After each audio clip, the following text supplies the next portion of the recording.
The moon is 384,000 kilometers away from Earth and always shows us the same side. For billions of years. We have looked at it every night, but we have never been able to see the other half. When the first Golden spacecraft got close to the moon, the astronauts were shocked by what they found on the other side. The hidden side is completely different from the side we know, full of giant craters and strange mountains, as if it were another world. Scientists still do not understand why the two sides are so different. Could something terrible have happened there that changed that part of the moon forever? Get ready to fall asleep while listening to this video and discover the secrets hidden on the side we never see. Subscribe to the channel. Leave your like and comment from what part of the world you are watching. Get comfortable and relax. Let's begin. Have you ever wondered what secrets the moon might hide from our view? Throughout human history, we've only been able to see one face of our lunar companion, leaving the other side a complete mystery until relatively recently. This changed forever in October 1959, when humanity finally caught its first glimpse of the moon's hidden face. The Soviet spacecraft Luna 3 accomplished what had been impossible for all of human history, photographing the far side of the moon. This historic mission launched on October 4th, 1959, at a time when the space race between the United States and Soviet Union was intensifying. The timing was no coincidence, as the launch date marked the second anniversary of Sputnik 1, the world's first artificial satellite. Luna 3 was a remarkable technological achievement for its time. Weighing around 278 kilograms, the spacecraft carried a dual-lens camera system with automatic film processing capabilities, essentially a space-based photo booth. This was necessary because digital photography didn't exist yet, and there was no way to physically return the film to Earth.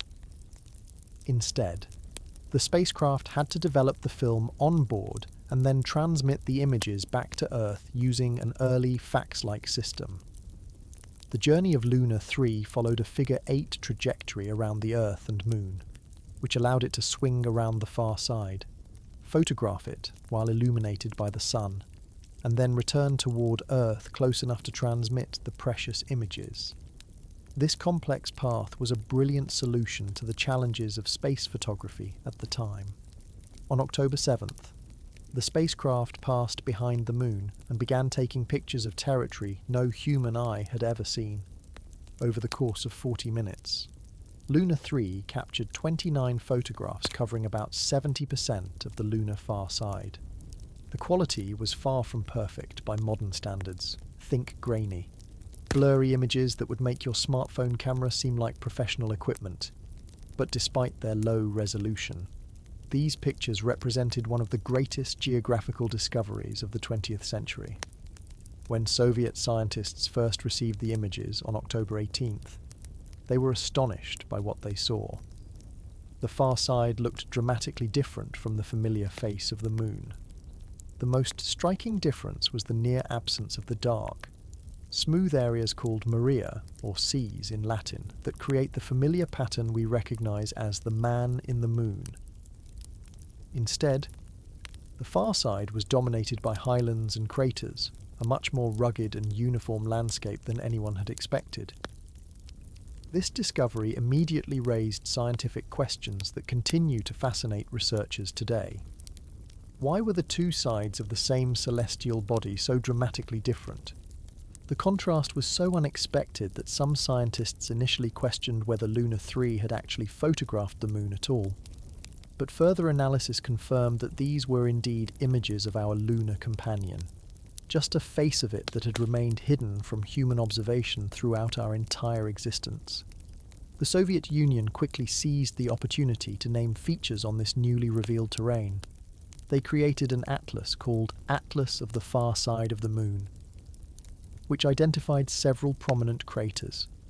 They named these features after Russian scientists and pioneers of space exploration, as well as some international figures in astronomy and science. Among these were craters named after Konstantin Tsiolkovsky, a founding father of rocketry, and Jules Verne, whose science fiction had imagined space travel long before it became reality. The scientific significance of Luna 3 extended far beyond just seeing the unseen. The images revealed fundamental truths about the moon's formation and history. The stark contrast between the two sides suggested that the moon had experienced a complex evolution, possibly involving major impacts, uneven cooling, or tidal interactions with Earth. These discoveries opened new chapters in our understanding of not just the moon, but planetary formation in general. Luna 3 accomplished its mission despite numerous technical challenges. The radiation environment in space nearly fogged the film completely. The onboard temperature control systems struggled to keep the delicate camera components functioning properly. Communication systems operated at the very edge of their capabilities to transmit the images back to Earth. That the mission succeeded despite these obstacles makes it all the more impressive. The spacecraft's ultimate fate remains unknown. After transmitting its precious cargo of images, Luna 3 continued in orbit until approximately April 1960. Most experts believe it eventually burned up in Earth's atmosphere, its historic mission complete. The cultural impact of seeing the far side for the first time was profound. For millennia, the far side had been the subject of speculation, folklore, and fantasy. Some ancient myths suggested the moon's far side might host strange civilizations or supernatural beings. Even into the early 20th century, some speculated that the far side might have a substantially different environment, perhaps even atmosphere or vegetation, than the visible side. Luna 3 replaced all these speculations with scientific reality. The mission also represented a significant Cold War victory for the Soviet space program. Coming just 2 years after the launch of Sputnik, the Luna 3 images reinforced the perception of Soviet technological prowess. The mission demonstrated capabilities in spacecraft guidance, deep space communication, and complex mission planning that alarmed Western observers. This achievement helped fuel the acceleration of the American space program that would eventually lead to the Apollo moon landings. The legacy of Luna 3 continues to influence lunar exploration today. Modern missions to the moon still build upon the foundation of knowledge that began with those first grainy images. When China's Chang'e 4 mission made the first soft landing on the lunar far side in 2019, it was completing a journey of exploration that began with Luna 360 years earlier.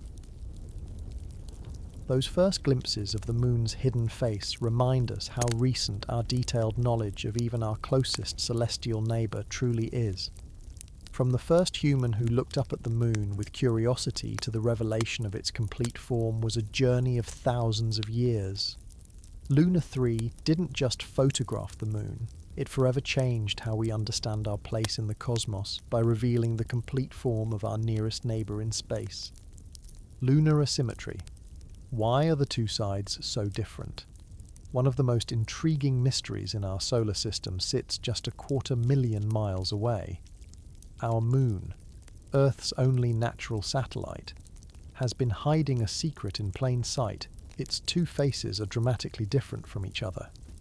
This asymmetry has puzzled scientists since 1959, when the Soviet spacecraft Luna 3 first photographed the far side of the moon. What we discovered then, and have studied extensively since, presents a fascinating planetary science puzzle that researchers are still working to solve. If you look at the moon from Earth, you'll see a familiar pattern of dark and light regions, the man in the moon, that humans have observed for thousands of years. These dark patches, called Maria, Latin for seas, cover about 31% of the near side. They're actually vast plains of basaltic lava that flooded the surface billions of years ago. But when spacecraft first photographed the far side, astronomers were shocked to discover it looks completely different. The far side has almost no Maria, just 1% of its surface contains these dark volcanic plains. Instead, it's dominated by heavily cratered, light-coloured highlands. This contrast represents one of the most striking large-scale asymmetries known in our solar system. It's not just a superficial difference either. Measurements from various lunar missions have revealed that the Moon's crust is fundamentally different between the two hemispheres. The crust on the far side is significantly thicker, averaging about 15 kilometers more than the near side. This difference in crustal thickness is a key factor in explaining why the two sides look so different. The thinner crust on the near side made it easier for molten rock from the Moon's interior to reach the surface. When large asteroids struck the near side billions of years ago, they could penetrate deeply enough to allow magma to well up and flood the impact basins, creating the dark Maria we see today. On the far side, with its thicker crust, most impacts couldn't punch through deeply enough to trigger similar widespread volcanism. But this explanation just leads to another question. Why is the crust thicker on the far side in the first place? Several competing theories attempt to explain this fundamental asymmetry.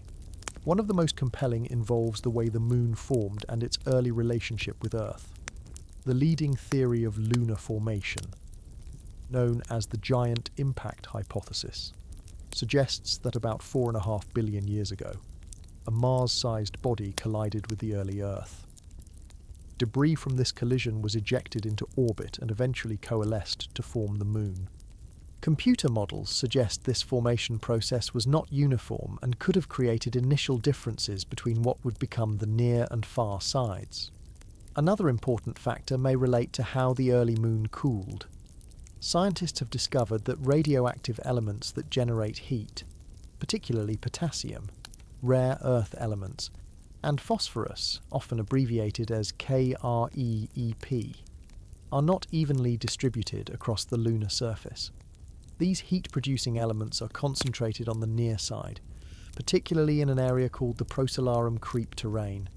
This concentration of radioactive materials would have kept the near side hotter for longer, potentially explaining its thinner crust and more extensive volcanic activity.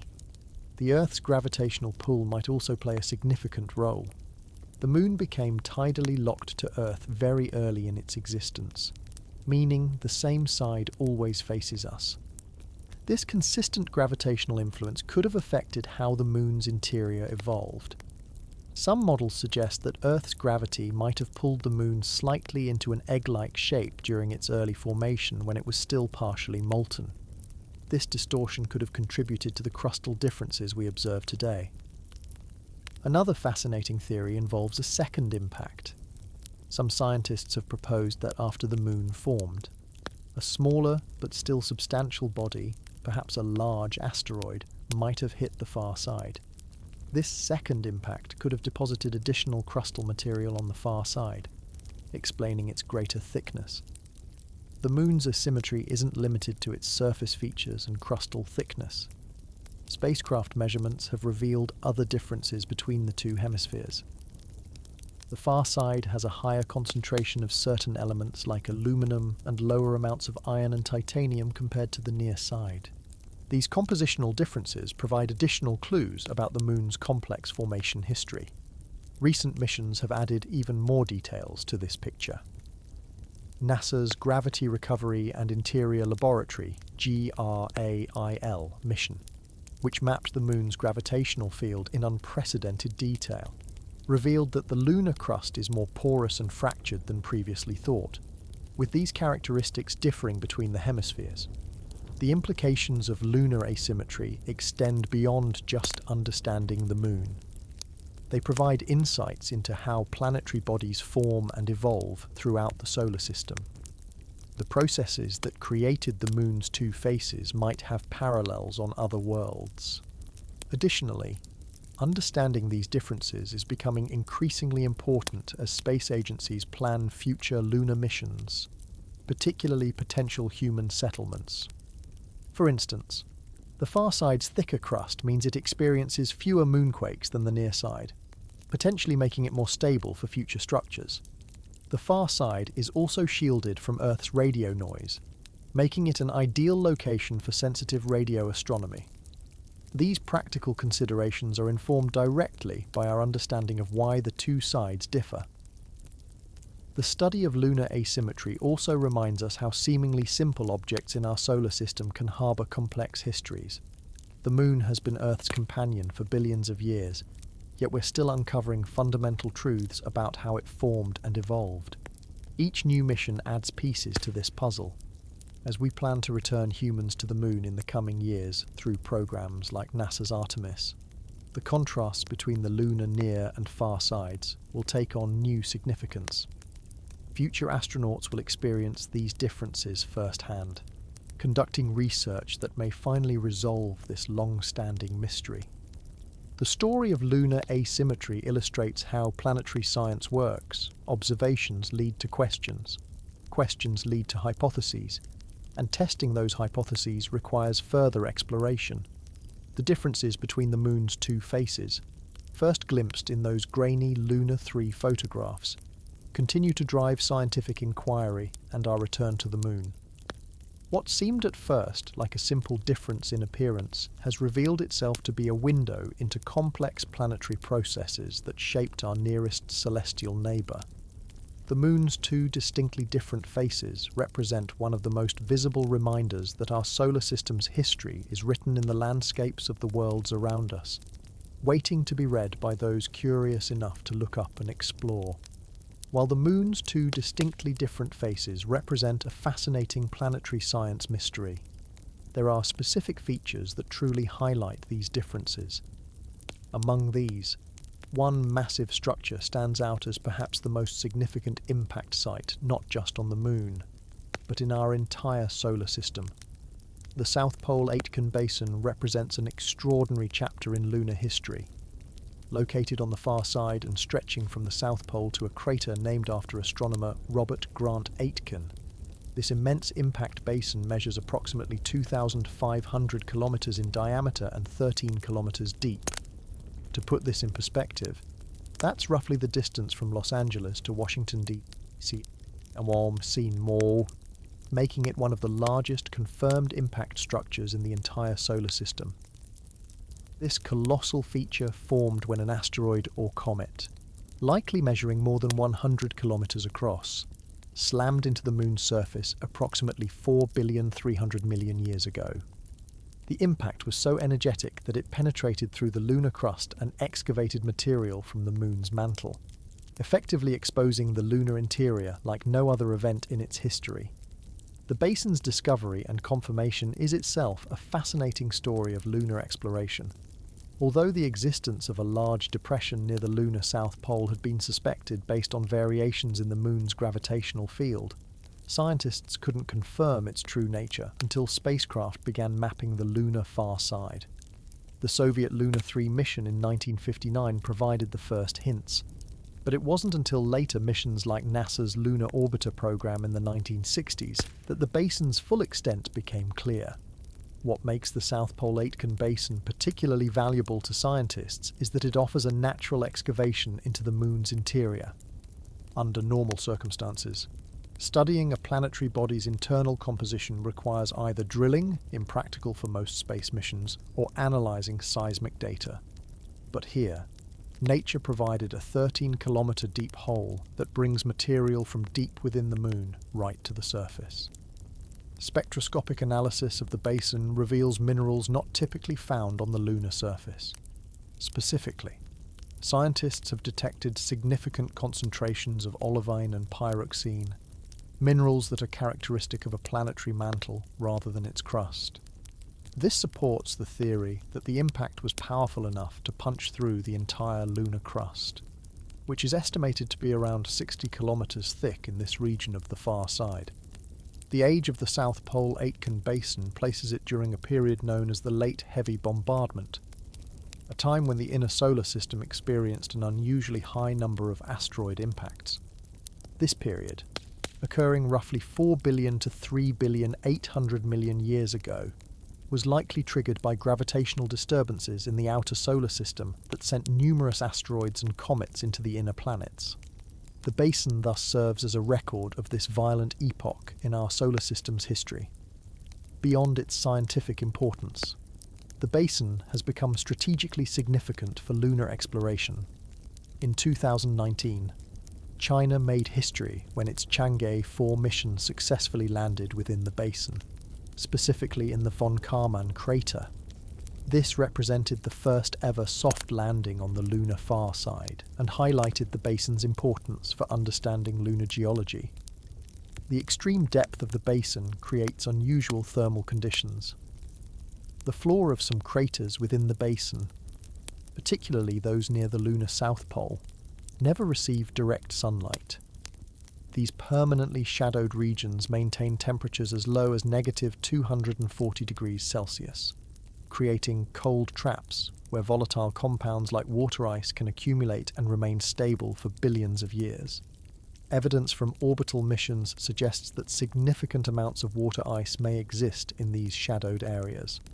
The potential presence of water resources has made the South Pole Aitken region a prime target for future human exploration and possibly even settlement, as water can be processed into breathing oxygen and rocket fuel, making it an invaluable resource for establishing a sustainable lunar presence. The basin also provides a unique record of how the Moon responded to an impact of this magnitude. Unlike Earth, which has active geology that erases most evidence of ancient impacts, the Moon preserves the aftermath of collisions for billions of years. The South Pole Aitken impact was so powerful that it likely caused global changes to the Moon, possibly contributing to volcanic eruptions on the opposite side through seismic energy transmitted through the lunar interior. Analysis of the basin's structure reveals multiple rings of mountains and ridges extending outward from the centre, similar to the ripples created when a stone is dropped into water. These concentric features formed as the lunar crust rebounded after the initial impact, creating mountains that rival Earth's tallest peaks in height. Scientists have also discovered that the basin has a slightly higher concentration of iron-rich materials than the surrounding highlands. This compositional difference appears as a subtle colour variation in enhanced images, with the basin floor having a slightly bluish tint compared to the more reddish hues of typical lunar highlands. The gravitational anomalies associated with the South Pole Aitken Basin are significant enough that they affect the orbits of spacecraft around the Moon. This mass concentration, or mascon, indicates that denser material from the lunar mantle is indeed present near the surface in this region, further confirming the basin's exceptional depth. Future missions targeting this region will likely search for samples of lunar mantle material, which would provide unprecedented insights into the Moon's interior composition and formation history. Bringing such samples back to Earth would allow for detailed laboratory analysis that could finally resolve many outstanding questions about how the Moon formed following the giant impact with early Earth. The South Pole Aitken Basin stands as a testament to the violent processes that shaped our solar system and provides a unique window into the Moon's interior that couldn't be accessed otherwise.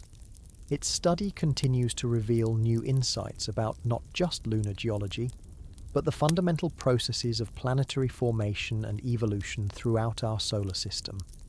This massive impact feature on the far side relates directly to another fascinating aspect of lunar asymmetry, the mystery of the missing Maria.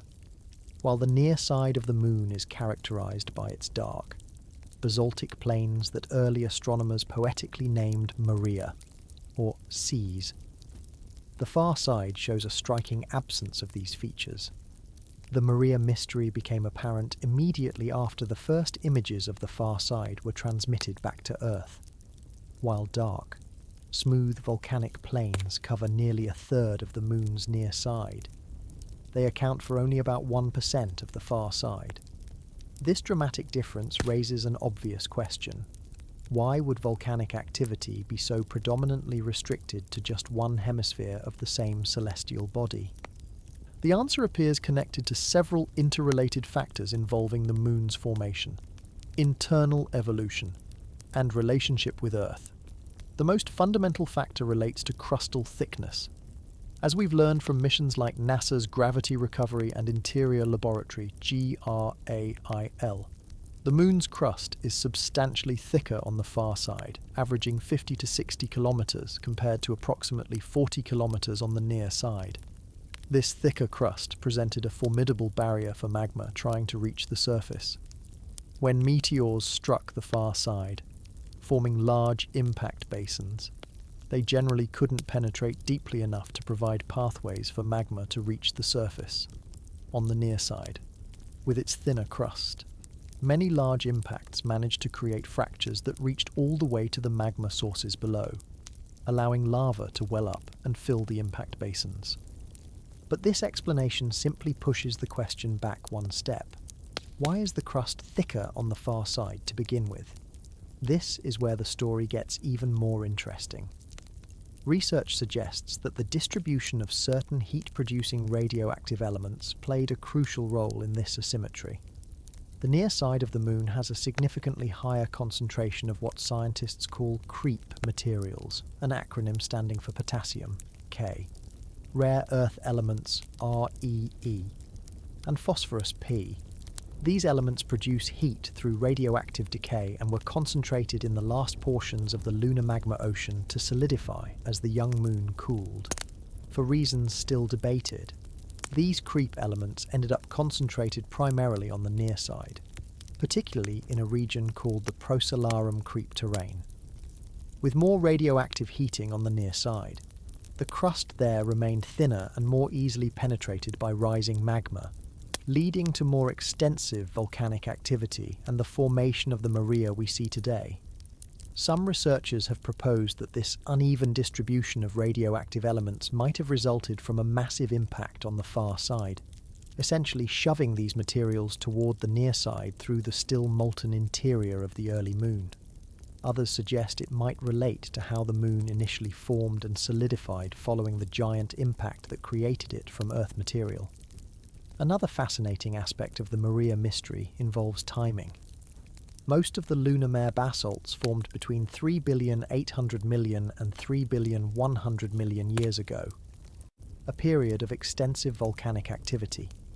However, there's evidence that some volcanic activity continued in certain regions until as recently as 1 billion years ago. The composition of the mare basalts reveals important information about the Moon's interior. These dark plains consist primarily of basaltic lava, similar to the material found in Earth's oceanic crust. However, lunar basalts contain higher concentrations of titanium and iron than typical Earth basalts, reflecting differences in the chemical composition of the Moon's interior. Color variations visible to the careful observer reveal these compositional differences. Some Maria appear slightly bluer, indicating higher titanium content, while others have a more reddish hue, suggesting lower titanium levels. These variations indicate that the magma originated from different depths and regions within the lunar mantle. The Maria aren't completely absent from the far side. A notable exception is Mare Moscoviense, Sea of Moscow, one of the few significant dark plains on the far side. Its existence suggests that under the right circumstances, perhaps an exceptionally powerful impact or unusual local conditions, volcanic activity could overcome the thicker far side crust. The relative youth of the Maria explains why they have fewer impact craters compared to the lunar highlands. Having formed after the most intense period of bombardment in the solar system's history, they've simply had less time to accumulate impact scars. This creates another visible asymmetry, the heavily cratered appearance of the far side compared to the smoother regions of the near side. Earth's gravitational influence may have also played a role in the Maria distribution. The gravitational pull of our planet might have made it slightly easier for magma to reach the surface on the near side through a process called tidal heating.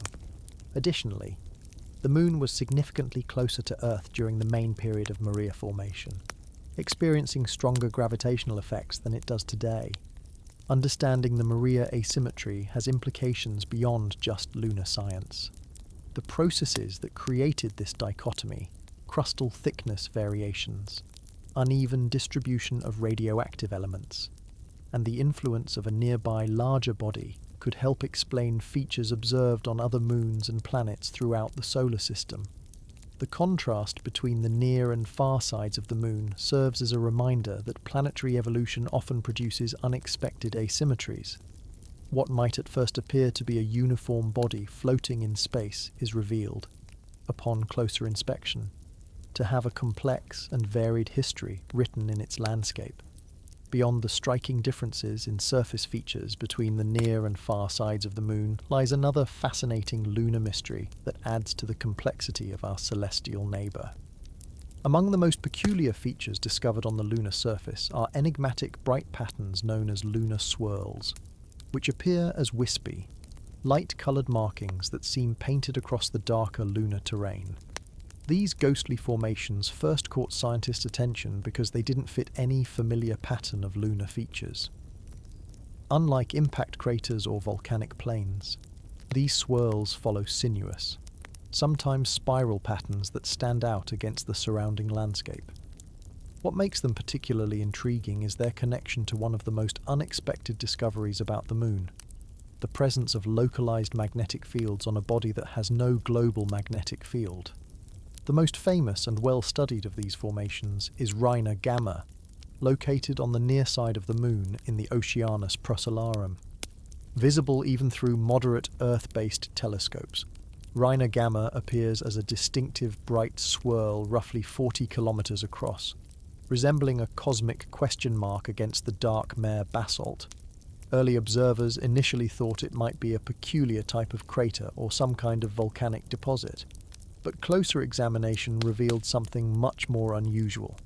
When NASA's Lunar Prospector mission mapped the Moon's magnetic properties in the 1990s, scientists discovered something remarkable. These swirl patterns corresponded precisely with areas of localized magnetic fields, some of the strongest on the Moon.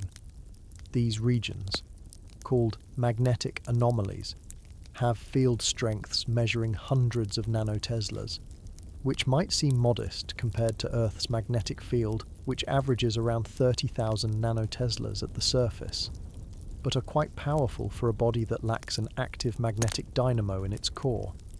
What's particularly interesting is that lunar swirls are significantly more common on the far side of the Moon, where the crust is thicker and there are fewer Maria.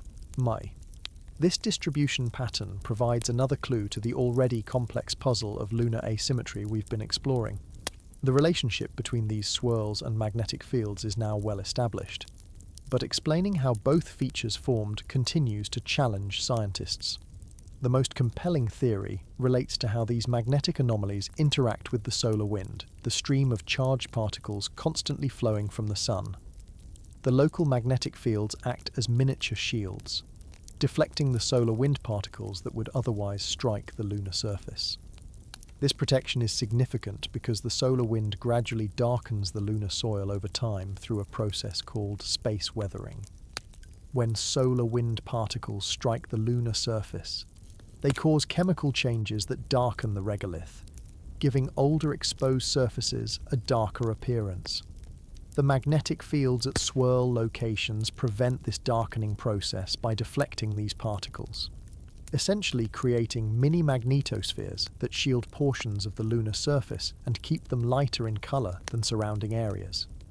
But this explanation only addresses how the swirls remain bright, not how the magnetic anomalies formed in the first place. Several competing theories attempt to explain their origin. One proposes that ancient asteroids carrying strong magnetic fields impacted the Moon, transferring their magnetism to the lunar crust. Another suggests that massive impact events might have generated brief but intense magnetic fields through a process called plasma expansion, effectively baking magnetism into the lunar crust as it cooled after the impact.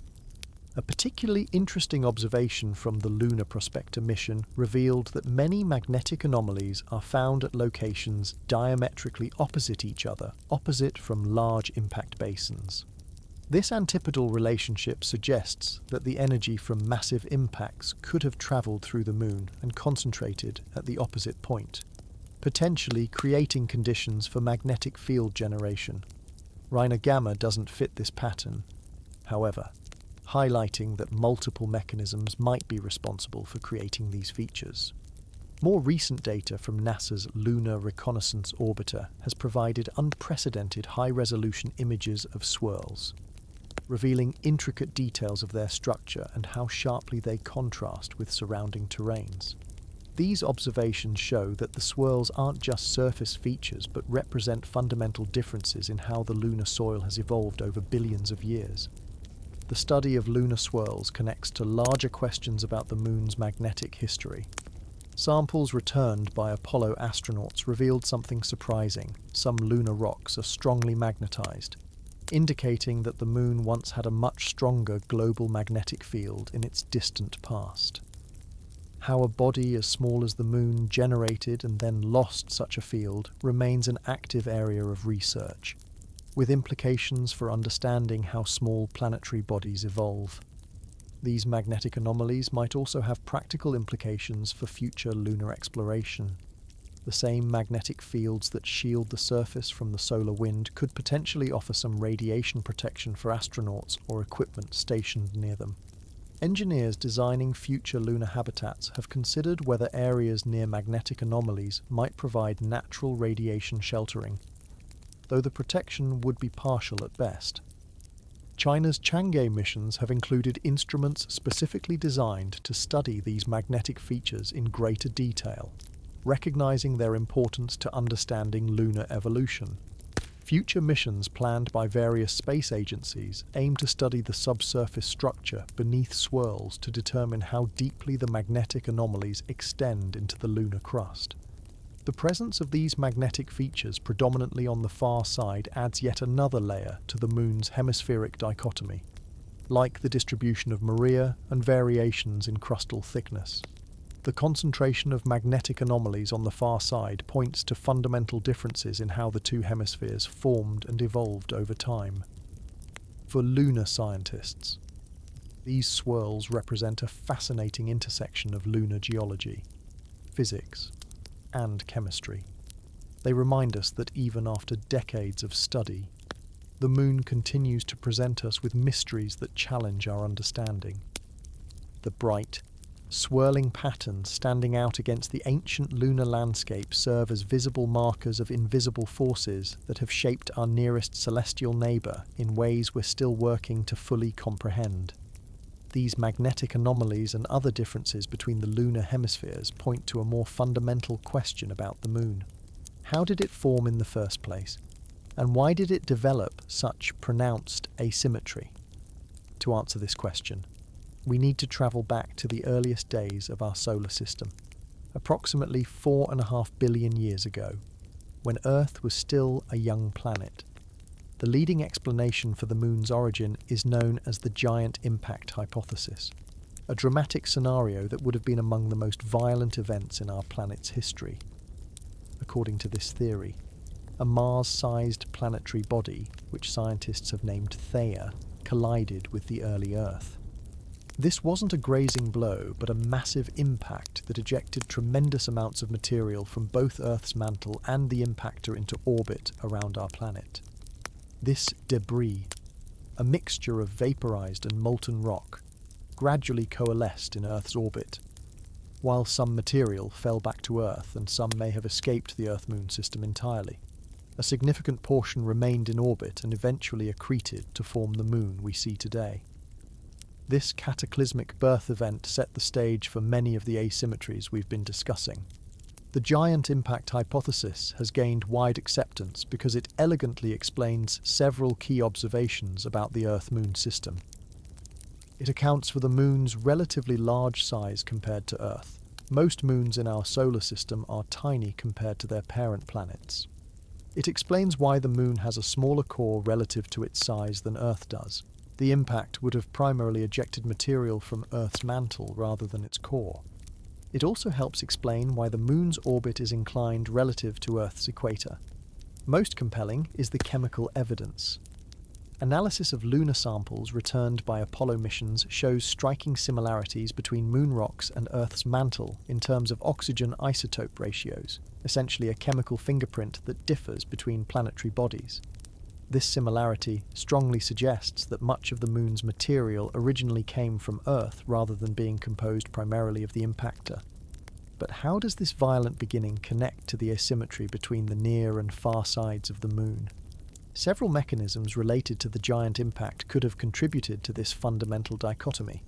One leading explanation involves how the newly formed moon cooled and solidified while in close proximity to Earth. Computer simulations suggest that immediately after its formation, the moon was much closer to Earth than it is today, perhaps just 15 to 20,000 kilometers away compared to the roughly 384,000 kilometers that separate us today. At this close distance, Earth's gravitational influence would have been much stronger, potentially creating asymmetric effects on the cooling lunar magma ocean. The side of the moon facing Earth would have experienced different cooling conditions than the far side. Earth's heat could have kept the near side warmer for longer, affecting how its crust formed. Additionally, tidal forces would have been much stronger, potentially causing different rates of crust formation between the two hemispheres. Another intriguing possibility is that the impact itself wasn't the end of the story. Some scientists have proposed that after the initial giant impact formed the moon, a second smaller impact might have struck the young moon, creating additional asymmetry. This big splash theory suggests that this secondary impact might have deposited additional crustal material primarily on the far side, explaining its thicker crust. The distribution of heat-producing radioactive elements between the two sides might also trace back to the moon's formation process. As the moon cooled from its initial molten state, these elements became concentrated in the last portions of the magma ocean to solidify. The asymmetric conditions during cooling could have caused these elements to become preferentially concentrated on the near side, setting the stage for the different volcanic histories of the two hemispheres. Advanced computer simulations of the giant impact have yielded additional insights. Depending on the angle, speed, and composition of the impactor, the resulting debris disk around Earth would not have been perfectly uniform. This initial heterogeneity in the disk could have translated into compositional and structural differences in the moon as it formed. Some of the newest models suggest that the impact might have actually created two moons initially, which later collided with each other in what scientists call a sub-impact. In this scenario, a smaller second moon would have formed from the same debris disk and eventually collided with the larger moon at relatively slow speed, rather than creating a crater. This slow-motion collision would have caused the smaller body to splatter its material across one hemisphere of the larger moon, potentially explaining the thicker crust on the far side. The massive energy of the original giant impact would have completely melted the early moon, creating what scientists call a lunar magma ocean. As this global ocean of molten rock cooled, lighter minerals floated to the surface to form the crust, while denser materials sank toward the center. If this cooling process occurred under asymmetric conditions, influenced by Earth's proximity, it could have produced the different crustal structures we observe today. Isotopic analysis of lunar samples provides additional evidence for the giant impact scenario. The ratios of certain isotopes, particularly potassium isotopes, differ slightly between Earth and Moon in ways that suggest high-temperature vaporization occurred during the Moon's formation, consistent with the extreme heat generated by a giant impact. The timing of this momentous event has been narrowed down through radiometric dating techniques. Current evidence suggests the impact occurred approximately 4,400,000,000 to 4,500,000,000 years ago, relatively early in Earth's history, but after our planet had already differentiated into a core and mantle. If the giant impact hypothesis is correct, it means the asymmetry we observe between the near and far sides of the Moon is not merely a surface feature, but a fundamental aspect of its formation, essentially baked into the Moon from its violent beginning. The differences in crustal thickness, distribution of maria, concentration of radioactive elements, and even the distribution of magnetic anomalies all may trace their origins to this cataclysmic birth event. This dramatic origin story not only explains many of the Moon's unique features, but also has profound implications for understanding Earth's own history. The same impact that created the Moon would have had enormous effects on Earth, potentially altering its rotation, changing its composition, and perhaps even creating conditions necessary for the eventual development of life on our planet. While the giant impact hypothesis helps explain the Moon's origins and many of its asymmetric features, Earth's ongoing gravitational influence has continued to shape our lunar companion throughout its history. This gravitational relationship between Earth and Moon represents one of the most important factors in lunar evolution and helps explain many of the differences we observe between the near and far sides. The most obvious manifestation of Earth's gravitational influence is the fact that the Moon always shows us the same face.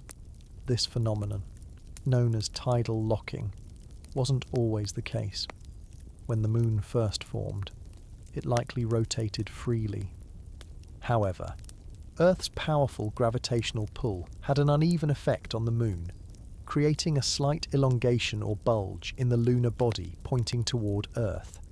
As the Moon rotated, this bulge would move, creating internal friction that gradually slowed the Moon's rotation. After millions of years, the Moon's rotation rate synchronized perfectly with its orbital period, meaning it rotates exactly once for each orbit around Earth. This tidal locking happened relatively early in lunar history, perhaps within the first 100 million years, and has profound implications for how the two sides of the Moon developed differently. Once locked, the near side experienced constant gravitational pulling from Earth, while the far side never faced this direct pull. The gravitational force exerted by Earth on the near side is about 20% stronger than on the far side, simply due to the difference in distance. This difference may seem small, but over billions of years, its effects accumulated dramatically. During the early period when the Moon was still partially molten, Earth's gravitational pull likely caused substantial internal movement of material. Computer models suggest that this gravitational influence could have drawn magma preferentially toward the near side, contributing to the thinner crust we observe there today. The concentrated gravitational forces on the near side may have created zones of weakness in the crust, making it easier for later volcanic activity to reach the surface and form the dark maria we see from Earth. Earth's gravity didn't just pull on the Moon's solid material, it also affected the distribution of heat within the young Moon. The tidal forces generated by Earth's gravity created frictional heating primarily on the near side, potentially keeping it warmer for longer than the far side. This temperature differential would have influenced how minerals crystallized as the lunar magma ocean cooled, potentially explaining some of the compositional differences between the two hemispheres. Another fascinating effect involves Earth's gravitational shielding of the Moon from incoming asteroids. Throughout solar system history, the Earth-Moon system has been bombarded by asteroids and comets. Earth's substantial gravitational field tends to attract these objects, essentially providing a partial shield for the Moon. This protective effect would have been strongest for the near side, potentially resulting in fewer impacts there compared to the far side. However, the story is more complex because Earth's gravity can also redirect objects toward the Moon in certain circumstances. Some computer simulations suggest that while the overall number of impacts might be lower on the near side, the distribution of impact sizes could differ between the two hemispheres. The larger impact basins on the near side might have resulted from this gravitational interaction, creating the perfect conditions for later volcanic flooding that produced the Maria. Earth's gravity also affects the Moon's shape. Rather than being a perfect sphere, the Moon has a slight bulge facing Earth. This equatorial bulge is a frozen record of a time when the Moon was closer to Earth and rotated more quickly. As the Moon moved farther away, it continues to recede from Earth by about 3.8 centimeters per year. This bulge became frozen in place. The near side actually sits about 1 kilometer closer to the Moon's center of mass than the far side, a subtle but important asymmetry. The influence of Earth's gravity continues to this day through phenomena known as moonquakes. Seismometers left by Apollo astronauts recorded several types of lunar tremors, including those clearly linked to tidal stresses caused by Earth's gravitational pull. These moonquakes occur more frequently on the near side and tend to happen when the Moon is at perigee, its closest approach to Earth in its slightly elliptical orbit. when tidal forces are strongest. The concentration of these tidally induced moonquakes on the near side creates another asymmetry. The near side experiences more ongoing geological activity than the far side. While this activity is minimal compared to Earth's dynamic geology, it represents yet another way Earth's gravity has differently affected the two hemispheres of the Moon. Earth's gravitational effects even extend to the lunar atmosphere, the extremely tenuous layer of gases surrounding the Moon. This exosphere, as scientists call it, is influenced by Earth's gravity, with some gases potentially being preferentially retained on the near side or experiencing different cyclical patterns than on the far side. By studying these various gravitational effects, scientists can effectively use the Moon as a natural laboratory for understanding tidal interactions throughout the solar system. The principles at work between Earth and the Moon apply to many other planet-moon systems, including Jupiter and its large moons, where similar tidal forces have shaped their evolution. The relationship between Earth and the Moon exemplifies a fundamental truth in planetary science. Bodies in space never evolve in isolation.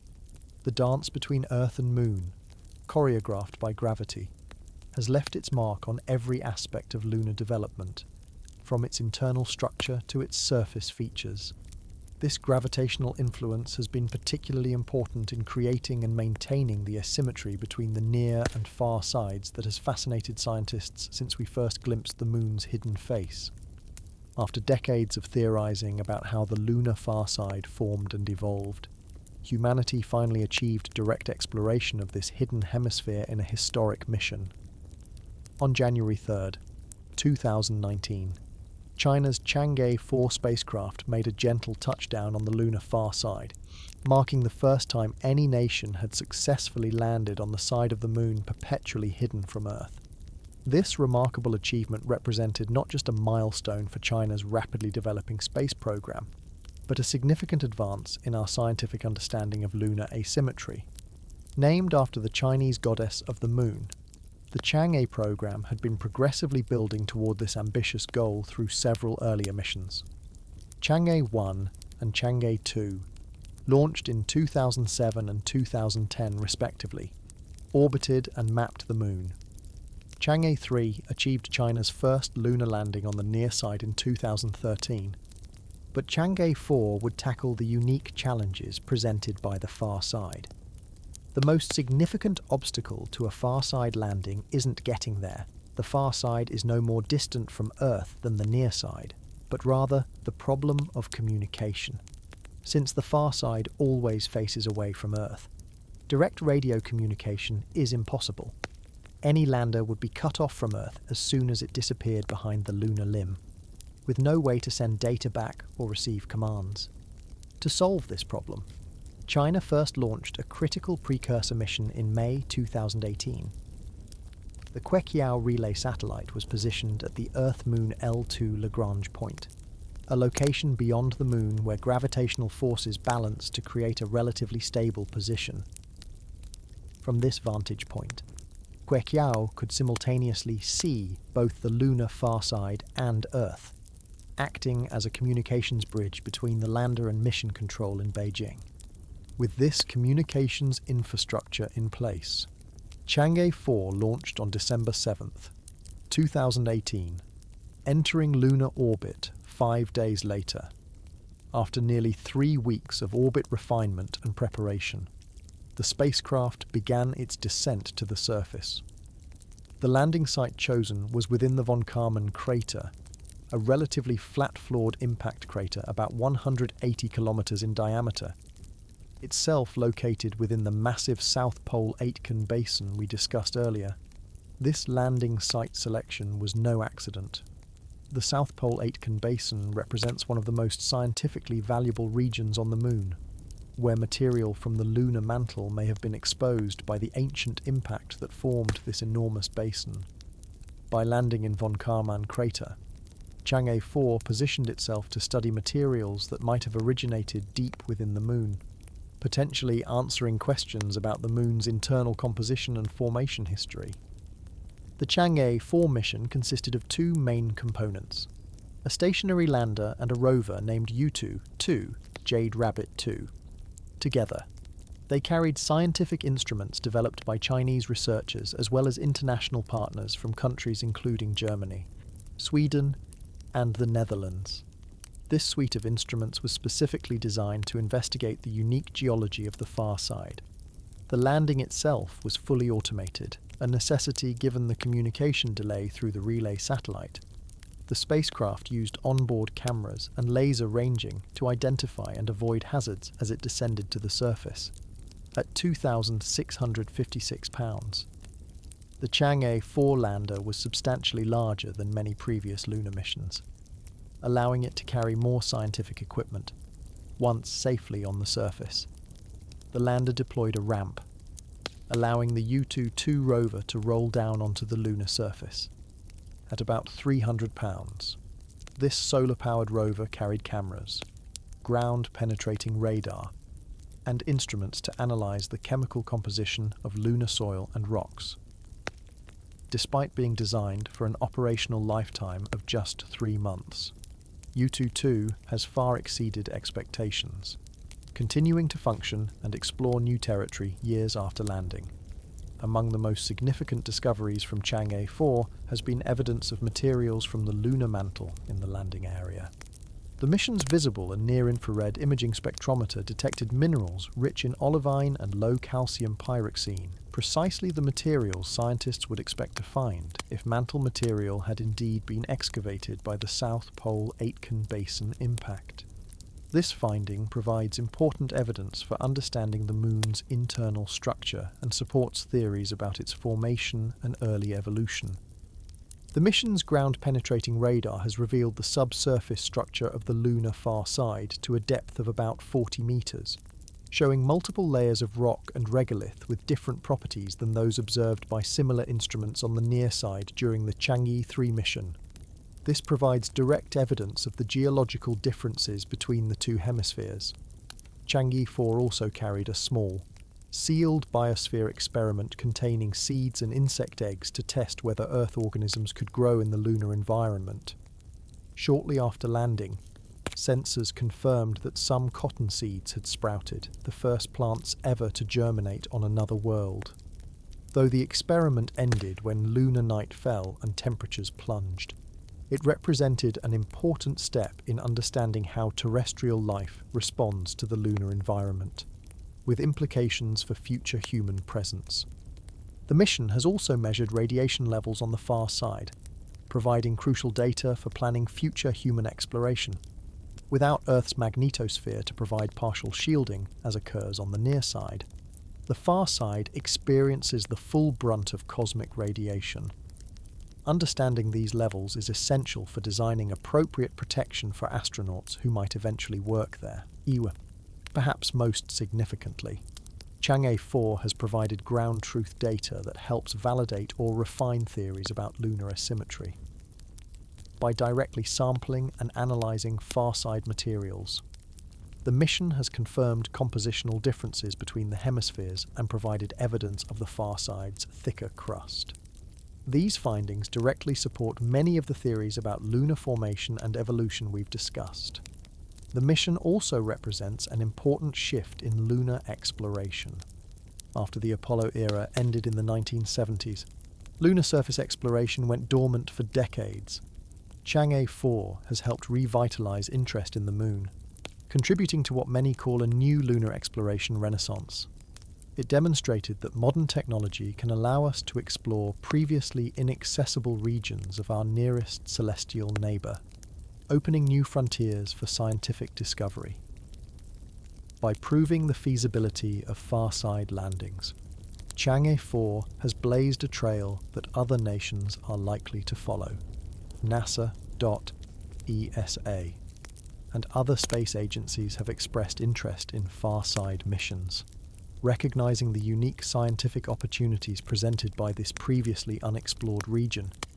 These future missions will build on Chang'e 4's pioneering work, helping to further unravel the mystery of the Moon's two faces and deepening our understanding of lunar and planetary evolution. While Chang'e 4 has given us our first direct look at the far side of the Moon, one of the most compelling reasons for future exploration of this region has nothing to do with the Moon itself. Instead, it relates to what we can't hear there: Earth's radio noise. The lunar far side represents humanity's best opportunity for a pristine radio astronomy environment, completely shielded from the electromagnetic cacophony our civilization produces. Ever since humans began broadcasting radio signals in the late 19th century, we have been steadily increasing the amount of radio frequency radiation emitted from Earth. Today, our planet generates a constant bath of radio waves from billions of cell phones, thousands of broadcast stations, radar systems, satellites, and countless other electronic devices. By some estimates, Earth emits more than 3 billion watts of radio energy into space continuously. This electromagnetic noise makes certain types of sensitive radio astronomy extremely difficult or impossible to conduct from Earth's surface. Radio astronomy allows scientists to study the universe in wavelengths invisible to the human eye. Many celestial objects emit strongly in radio frequencies, including pulsars, quasars, and the remnant radiation from the Big Bang itself, the cosmic microwave background. To detect these often incredibly faint signals, radio astronomers need environments with as little interference as possible. The far side of the Moon offers something unique in all the inner solar system, a location that is permanently shielded from Earth's radio emissions. The Moon's bulk, 3,400 kilometers of rock, acts as a perfect radio shield, blocking all terrestrial signals from reaching the far side. As the Moon maintains its synchronous rotation with Earth, the far side consistently faces away from our planet, creating a permanent radio-quiet zone unmatched anywhere else in our vicinity. This natural radio silence makes the lunar far side arguably the most valuable real estate in the solar system for certain types of astronomy.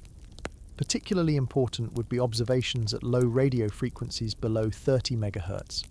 These frequencies are almost impossible to observe from Earth because our ionosphere either blocks them entirely or severely distorts them. Even space-based telescopes in Earth orbit remain bathed in our planet's radio noise at these frequencies. The scientific potential of far-side radio astronomy is enormous. Low-frequency observations could reveal details about the universe's first stars and galaxies, formed during what astronomers call the cosmic dawn, roughly 100 million to 1 billion years after the Big Bang. The radiation from these earliest luminous objects should be detectable at precisely the frequencies that are inaccessible from Earth. Perhaps most tantalizing is the possibility of studying the dark ages of the universe, the period before the first stars formed when the universe consisted primarily of neutral hydrogen. This era, completely invisible to optical telescopes, could be studied through hydrogen's characteristic 21 centimeter emission line, which cosmic expansion has stretched to the low radio frequencies that only the lunar far side could detect clearly. Scientists have proposed various concepts for far-side radio observatories. These range from relatively simple deployable antennas to ambitious arrays of hundreds or thousands of interconnected radio receivers spread across many kilometers of lunar terrain. One prominent concept, called the Discovering the Sky at Longest Wavelengths DSL project, developed by Chinese researchers, proposes a constellation of microsatellites working together with ground-based receivers. Another concept, the Lunar Crater Radio Telescope, would use robots to deploy a wire mesh reflector inside a natural lunar crater, creating a radio dish up to 1 kilometer in diameter. Such a telescope would be impossible to build on Earth, but could be feasible in the Moon's lower gravity and airless environment. The radio-quiet advantages of the far side were recognized long before we ever saw this hemisphere. As early as 1960, radio astronomer Bernard Burke proposed using the far side for radio astronomy. Later, American astronomer Jerome Pearson developed detailed proposals for lunar radio observatories in the 1980s. The concept has remained compelling for decades, precisely because no technological advance can overcome the fundamental problem of Earth's radio emissions. Only distance and shielding can do that. The Chang'e 4 mission included a low-frequency radio spectrometer to begin preliminary measurements of the radio environment on the far side. Though limited in scope, This instrument has already confirmed the exceptional radio quietness of the region, detecting astronomical signals that would be obscured by interference on Earth. Beyond astronomy, this radio silence has other potential applications. The lunar far side could provide an ideal environment for sensitive experiments in fields ranging from gravitational wave detection to searches for dark matter. Any scientific investigation that requires extreme isolation from electromagnetic interference could benefit from the Moon's natural shielding. Of course, establishing any astronomical facility on the lunar far side presents substantial challenges. All equipment would need to be transported from Earth at considerable expense. Power would need to be generated continuously, particularly during the 14-day lunar night when solar panels wouldn't function. Communication with Earth would require relay satellites similar to Kuekiao, and maintenance would either require robotics or occasional human visits, both complex propositions. Perhaps the greatest challenge might be preserving the radio-quiet nature of the far side as lunar activities increase. If multiple nations and commercial entities establish operations on the Moon, they will inevitably bring radio transmitters for communication, navigation, and other purposes. Without careful management, the pristine radio environment could be compromised before its scientific potential is fully realized. This concern has prompted discussions about establishing international protections for the far side, similar to how Antarctica is preserved for scientific research. Some astronomers and space policy experts have proposed designating portions of the lunar far side as radio-quiet preserves, where strict limits would be placed on radio emissions. The International Telecommunication Union, which regulates radio frequency use on Earth, has begun preliminary discussions about extending similar protections to the Moon. For now, the lunar far side remains the most radio-quiet environment accessible to humanity. As our civilization's radio output continues to increase, this unique characteristic will only become more valuable. Future lunar exploration programs will need to balance the scientific opportunities presented by this pristine radio environment with other priorities for lunar development. The far side's potential for radio astronomy highlights a fundamental aspect of lunar exploration. The Moon is not just a destination in itself, but also a platform for observing the wider universe. By using the Moon's natural characteristics, particularly the radio shadow it creates, we can study aspects of the cosmos that would otherwise remain hidden from our view, deepening our understanding of how the universe began and evolved.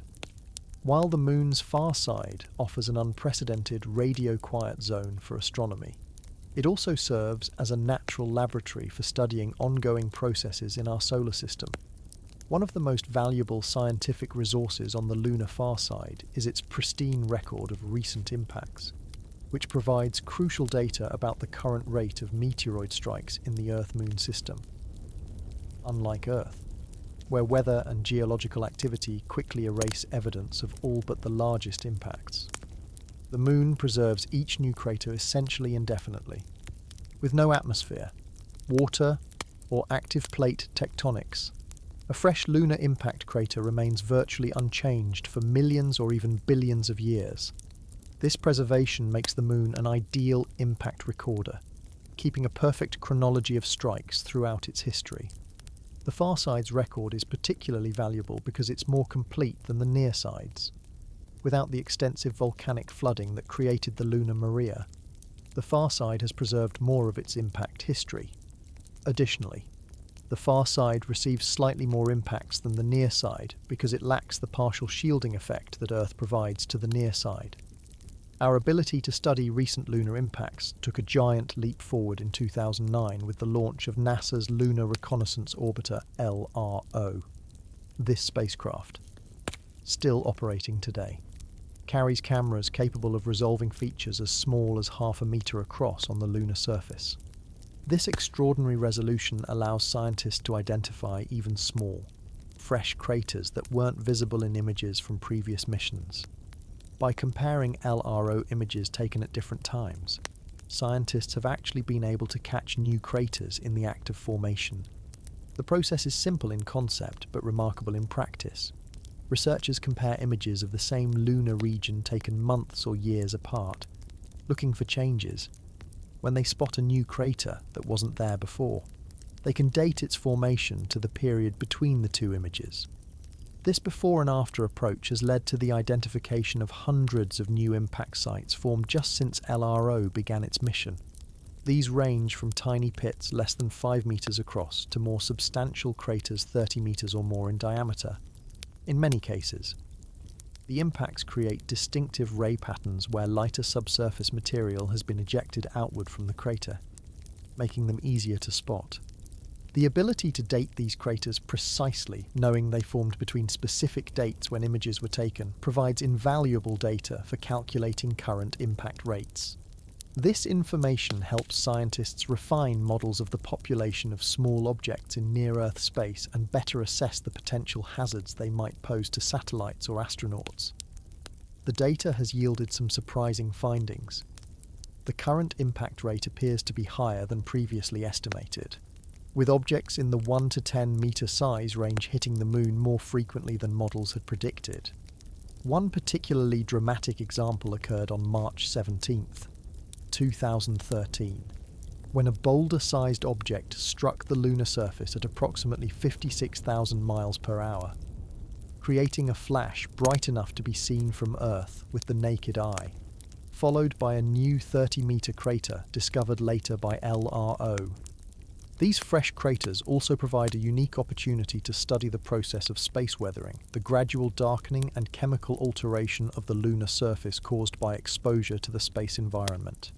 By examining how newly exposed material changes over time, scientists can better understand the rates at which these weathering processes occur. Interestingly, comparative studies show that the far side experiences a somewhat different pattern of recent impacts than the near side. Statistical analysis of new craters suggests the far side receives approximately 20 to 30% more impacts than the near side. This asymmetry likely results from the combined gravitational effects of both Earth and the Moon on incoming objects, with Earth's larger gravitational field providing some protection to the near side while occasionally focusing impactors toward the far side.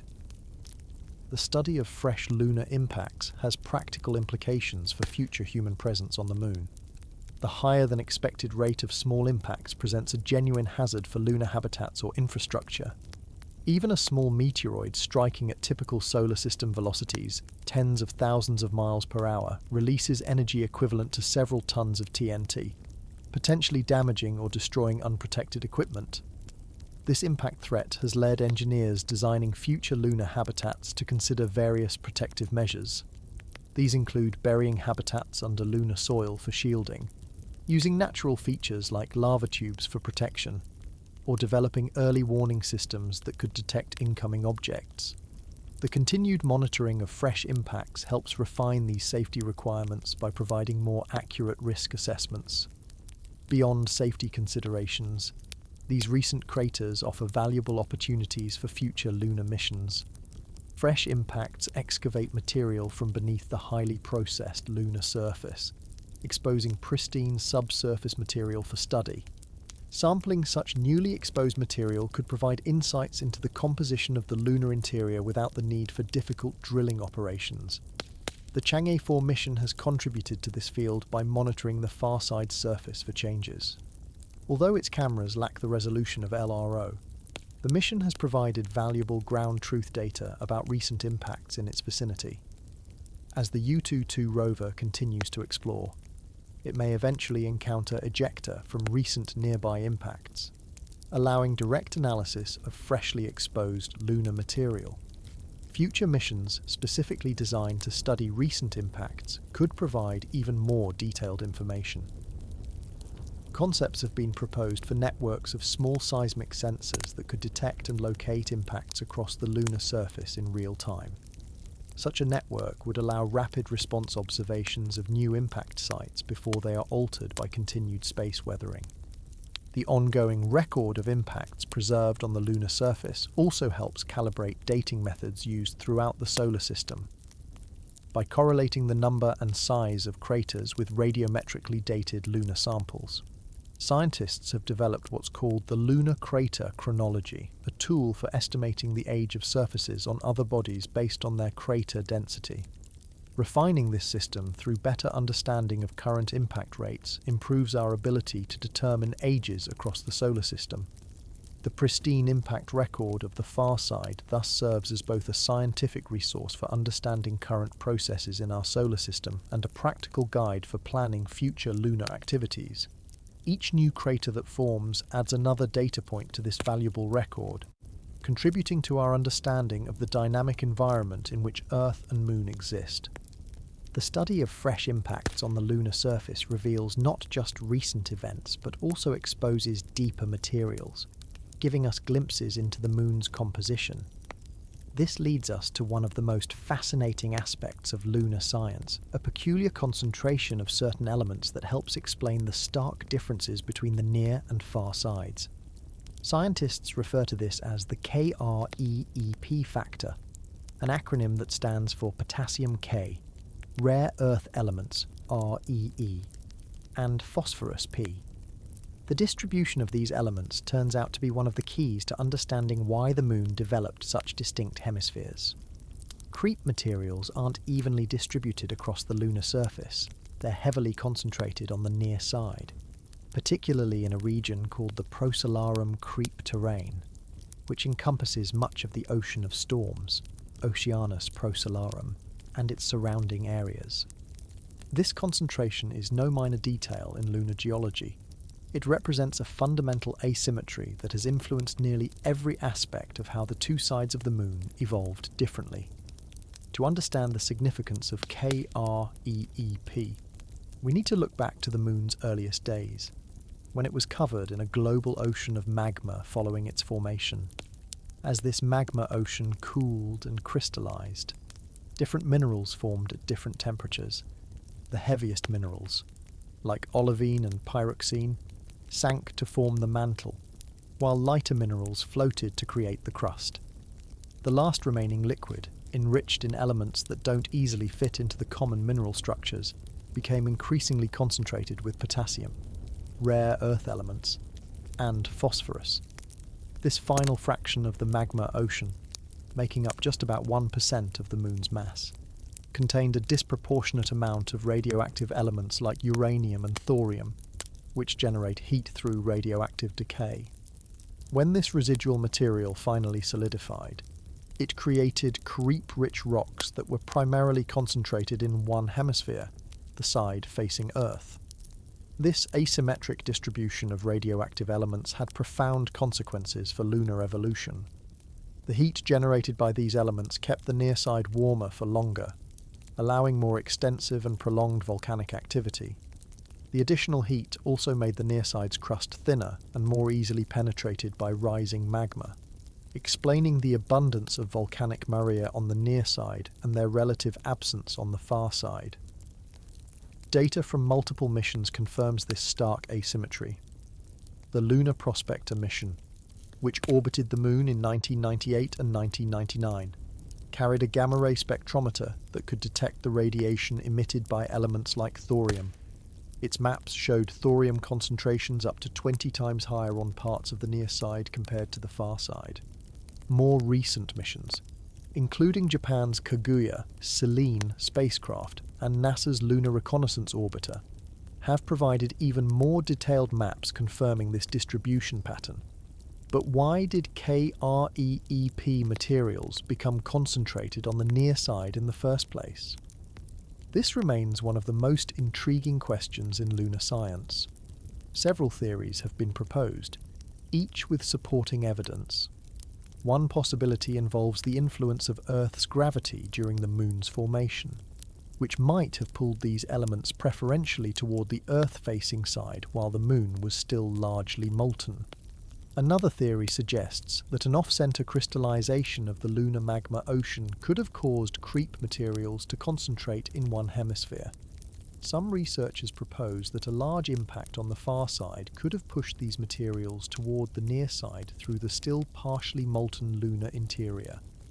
A particularly compelling hypothesis comes from the scientists behind NASA's GRAIL mission. which mapped the moon's gravitational field in unprecedented detail.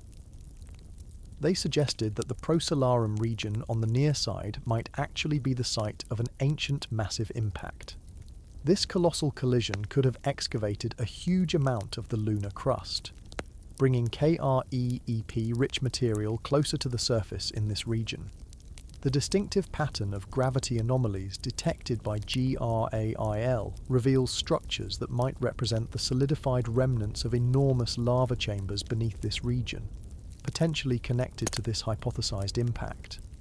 The presence of heat-generating radioactive elements in creep materials didn't just affect the moon's early history, it continued to influence lunar geology for billions of years. Radiometric dating of lunar samples shows that while most lunar volcanism occurred between 3,800,000,000 and 3,100,000,000 years ago, some volcanic activity in the Procelarum region, the area richest in KREEP, continued until as recently as 1 billion years ago. This extended volcanic history on the near side, driven by the heat from radioactive decay, created the expansive dark plains that form the familiar face of the man in the moon. The creep factor also helps explain mineralogical differences between the two sides. The basalts that make up the Luna Maria on the near side tend to be richer in iron and titanium than the sparse volcanic regions on the far side. This difference likely stems from how the presence of KREEP elements affected the melting of source rocks and the subsequent chemical evolution of the magma. Understanding creep distribution has implications beyond just explaining the moon's asymmetry. The pattern of these elements provides important constraints for models of how the moon formed and evolved. Any comprehensive theory of lunar origin must account for this hemispheric dichotomy in composition. Additionally, mapping the distribution of these heat-producing elements helps scientists model the moon's thermal evolution and understand its internal structure. The Chang'e 4 mission, operating on the far side, has provided ground truth confirmation of the relative scarcity of KREEP materials in this region. Its instruments detected lower concentrations of radioactive elements compared to similar measurements taken by Chang'e 3 on the near side. This direct comparison between the two sides using identical instruments provides some of the strongest evidence yet for the asymmetric distribution of these crucial elements. For future lunar exploration and potential resource utilization, understanding KREEP distribution will be important for different reasons. Regions rich in rare earth elements might eventually prove valuable for mining operations, as these elements are crucial for many modern technologies. Conversely, areas with lower natural radioactivity might be preferred for certain types of sensitive scientific instruments or long-term human habitation. The story of creep reveals how a relatively small fraction of the moon's composition, just about 1% of its mass, can have disproportionate effects on its geological evolution. The uneven distribution of these heat-producing elements set the two sides of the moon on different developmental paths, ultimately creating the striking asymmetry that has fascinated scientists since we first glimpsed the far side. While the KREEP factor helps explain many aspects of lunar asymmetry, another crucial line of evidence comes from direct studies of material from deeper within the moon. In certain locations, particularly on the far side, scientists believe we can observe exposed portions of the lunar mantle, the layer that exists between the moon's crust and core. These windows into the lunar interior provide rare opportunities to study materials that normally remain hidden beneath the surface. The moon's mantle, like Earth's, is believed to consist primarily of the minerals olivine and pyroxene, which formed as the early magma ocean cooled and crystallized. Under normal circumstances, this material is covered by dozens of kilometers of crustal rock, making it inaccessible to direct observation.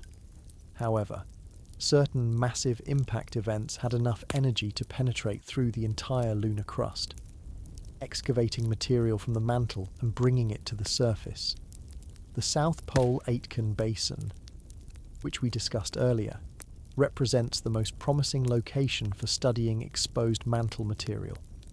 As the largest and deepest confirmed impact structure on the moon, This basin likely penetrated deep enough to reach the mantle crust boundary. Models suggest that the impact excavated material from depths of more than 100 kilometers, well into what should be mantle territory. Orbital spectroscopic observations have provided tantalizing evidence for the presence of mantle-derived minerals within this basin. Several spacecraft, including Japan's Kaguya mission and NASA's Moon Mineralogy Mapper, an instrument aboard India's Chandrayaan-1 mission, have detected spectral signatures consistent with olivine and low-calcium pyroxene in certain areas within and around the basin. These minerals, particularly in the combinations and concentrations observed, are more characteristic of mantle material than typical crustal rocks. The Chang'e 4 mission, with its landing site inside the von Karman crater within the South Pole Aitken Basin, was partially designed to investigate these potential mantle exposures up close. The visible and near-infrared imaging spectrometer on the Yutu-2 rover has detected materials that differ significantly from typical lunar surface compositions, with mineral signatures that might represent mantle-derived rocks that were excavated by the basin-forming impact and later redistributed by smaller, more recent impacts.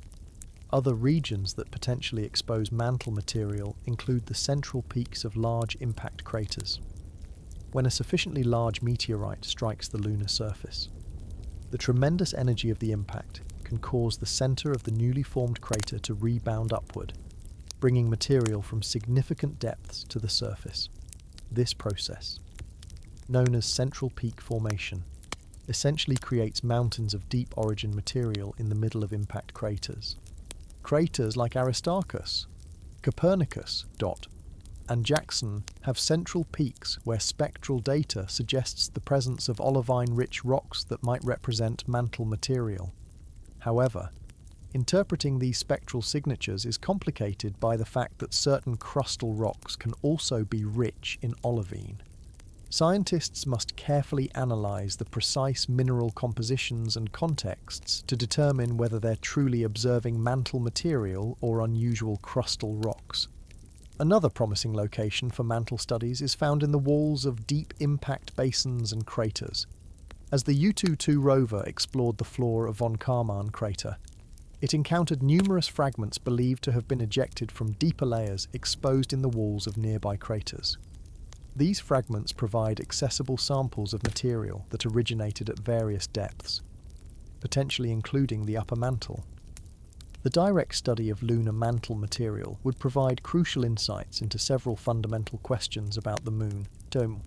First, it would help refine models of the Moon's initial differentiation, the process by which the originally molten Moon separated into distinct layers of core, mantle, and crust. The precise composition of the mantle would reveal details about the temperatures and pressures at which this separation occurred. Mantle samples would also provide information about the composition of the impactor that struck Earth to form the Moon, according to the giant impact hypothesis. Since much of the Moon's mantle is believed to have formed from material originating in the impactor's mantle, analysing lunar mantle rocks could tell us about the composition of this long-vanished protoplanet.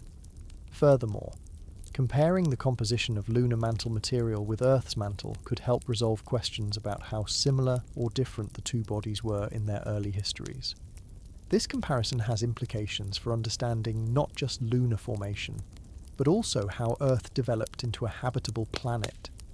The far side offers particularly valuable opportunities for mantle studies because of its thicker crust. Paradoxically, while the thicker crust generally prevented mantle-derived magma from reaching the surface to form widespread maria, it also means that only the very largest impacts, like the one that formed the South Pole Aitken Basin, could penetrate deeply enough to expose mantle material. When such exposures do occur on the far side, they're less likely to be covered by later volcanic flows, as happened to many near-side impact sites. Future missions specifically designed to study these potential mantle exposures are in various stages of planning. Sample return from the South Pole Aitken Basin remains one of the highest priorities for lunar science, as laboratory analysis of mantle-derived rocks would provide data far more detailed than what can be gathered remotely. The Artemis program, which aims to return humans to the moon, includes plans for surface activities that could potentially reach areas where mantle material might be accessible. Advanced remote sensing instruments on upcoming orbital missions will also target these regions with increasingly sophisticated spectroscopic techniques. These observations can help identify the most promising sites for future landed missions, focusing particularly on fresh exposures where the material hasn't been significantly altered by billions of years of space weathering. The quest to study exposed portions of the lunar mantle illustrates how the moon serves as an accessible laboratory for understanding planetary differentiation throughout the solar system. Unlike Earth, where plate tectonics and erosion have erased much of the evidence of early planetary evolution, the moon preserves a record of these processes in its structure and composition. By peering through these windows into the lunar interior, particularly those found on the far side, scientists hope to gain insights into the fundamental processes that shaped not just the moon, but all of the rocky planets in our solar system. The study of the lunar mantle gives us valuable insights into the moon's interior composition. But any future mission to examine these materials up close would face one of the most challenging environments in our solar system. The lunar far side experiences temperature extremes that push the limits of our technology and create unique obstacles for exploration, both robotic and human. Unlike Earth, which has an atmosphere that moderates temperatures, the moon's surface is exposed directly to the vacuum of space. This absence of atmospheric insulation means that lunar temperatures swing wildly between searing heat during the 2-week lunar day and frigid cold during the equally long lunar night. These conditions are challenging anywhere on the moon, but the far side experiences even more extreme fluctuations. During the height of the lunar day, surface temperatures on the far side can reach up to 127 degrees Celsius, hot enough to boil water. Then, during the lunar night, the temperature plummets to as low as negative 173 degrees Celsius, colder than the coldest places on Earth have ever been. This temperature range of 300 degrees Celsius creates extraordinary challenges for materials, electronics, power systems, and mechanical components. The Chang'e 4 mission has directly experienced these harsh conditions. When lunar night falls at its landing site in Von Karman crater, the lander and rover must essentially hibernate. The primary power source, solar panels, becomes useless in the darkness, forcing the spacecraft to rely on radioisotope heater units to prevent its components from freezing solid. These units contain small amounts of radioactive material that generate heat through decay, keeping critical systems just warm enough to survive until daylight returns. Even with this protection, the extreme cold pushes materials to their limits. Metals contract, electronics slow down, lubricants freeze, and battery efficiency drops dramatically. Components that work perfectly at room temperature can become brittle and fail when exposed to the lunar night. Engineers designing lunar spacecraft must account for these conditions, often using specialized materials that can withstand repeated thermal cycling without degrading. The temperature extremes are even more dramatic in certain locations on the far side. Near the lunar poles, particularly within the South Pole Aitken Basin, there are areas known as permanently shadowed regions. These crater floors and walls never receive direct sunlight due to the moon's slight axial tilt. As a result, they maintain constant temperatures below negative 200 degrees Celsius, among the coldest naturally occurring places in the entire solar system. These permanently shadowed regions present both challenges and opportunities. The extreme cold makes them incredibly difficult to explore with conventional technology, but it also creates perfect conditions for preserving volatile compounds like water ice. Evidence from orbital missions suggests significant deposits of water ice exist in these regions, potentially providing a crucial resource for future lunar outposts. The thermal environment doesn't just affect spacecraft. It would also create serious challenges for any human presence on the far side. A moonwalker in direct sunlight would face intense heating on one side, while the side in shadow would experience extreme cold. Without proper thermal management systems, An astronaut's spacesuit would become unbearably hot on one side and freezing on the other. Future lunar habitats would need sophisticated thermal control systems to maintain comfortable living conditions despite the external temperature swings. Likely designs include burying habitats beneath lunar soil, regolith, which provides excellent insulation. A layer of just a few meters of regolith can shield against both the heat of the lunar day and the cold of night, maintaining relatively stable temperatures. Power generation presents another significant challenge created by the lunar day-night cycle. Solar power, the most practical energy source for space missions, is unavailable during the 14 Earth Day lunar night. Any long-term presence on the far side would require alternative power sources, such as nuclear fission systems, fuel cells, or advanced battery storage with enough capacity to last through the entire night period. The thermal environment also affects the lunar soil itself. The constant heating and cooling causes lunar regolith particles to fracture and become increasingly jagged and abrasive over time. This soil can work its way into mechanical joints, damage seals, cloud optical surfaces, and cause excessive wear on moving parts. The Apollo astronauts experienced this firsthand, noting how the lunar dust clung to everything and caused unexpected problems with equipment. The Yutu-2 rover has encountered these challenges during its exploration of the far side. Its wheels must traverse soil that becomes extremely compacted during the cold lunar night and then loosens somewhat during the day. The thermal cycling of the surface also causes small moonquakes as the ground expands and contracts, potentially creating hazards for sensitive equipment. Communication adds another layer of complexity to operating in this environment.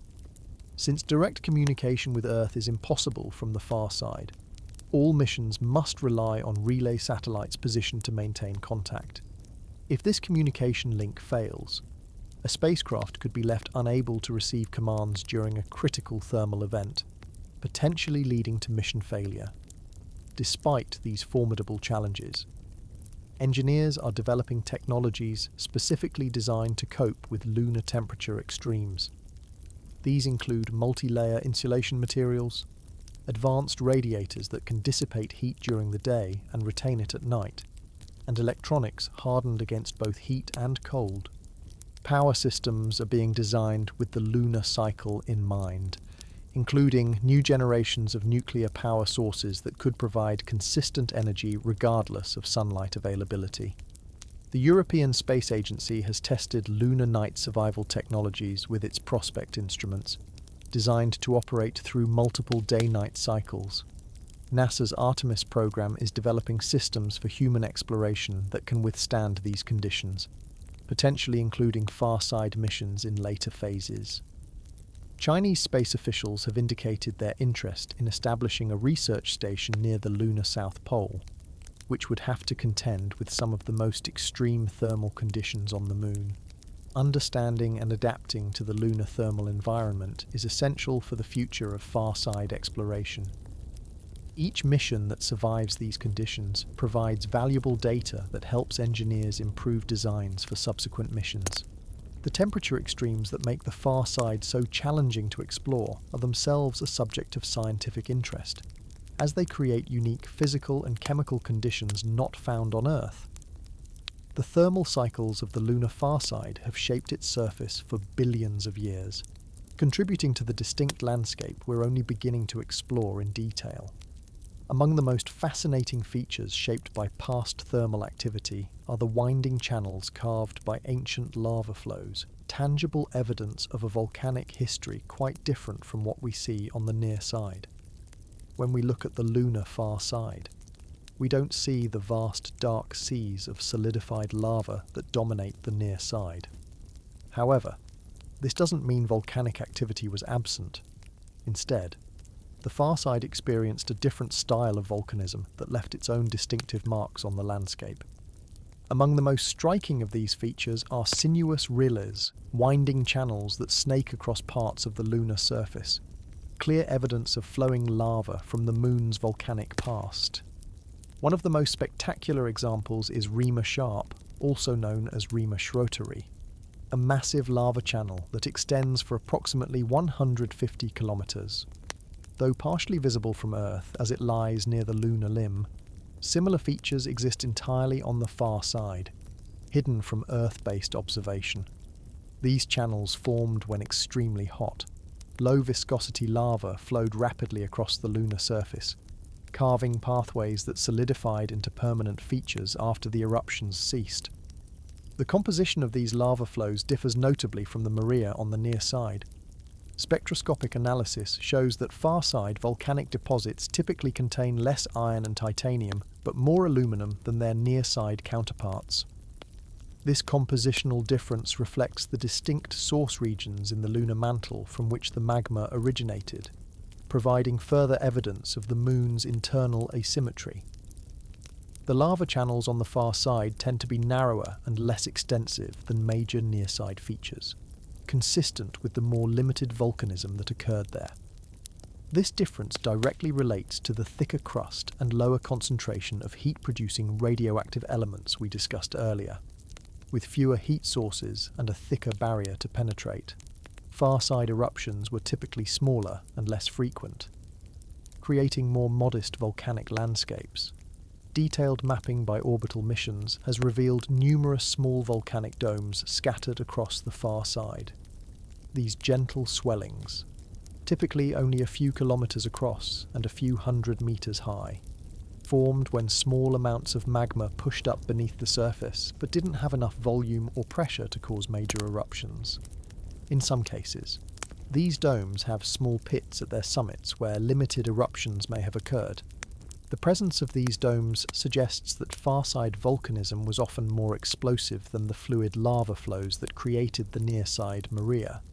This difference likely relates to the composition of the magma, particularly its content of volatile compounds.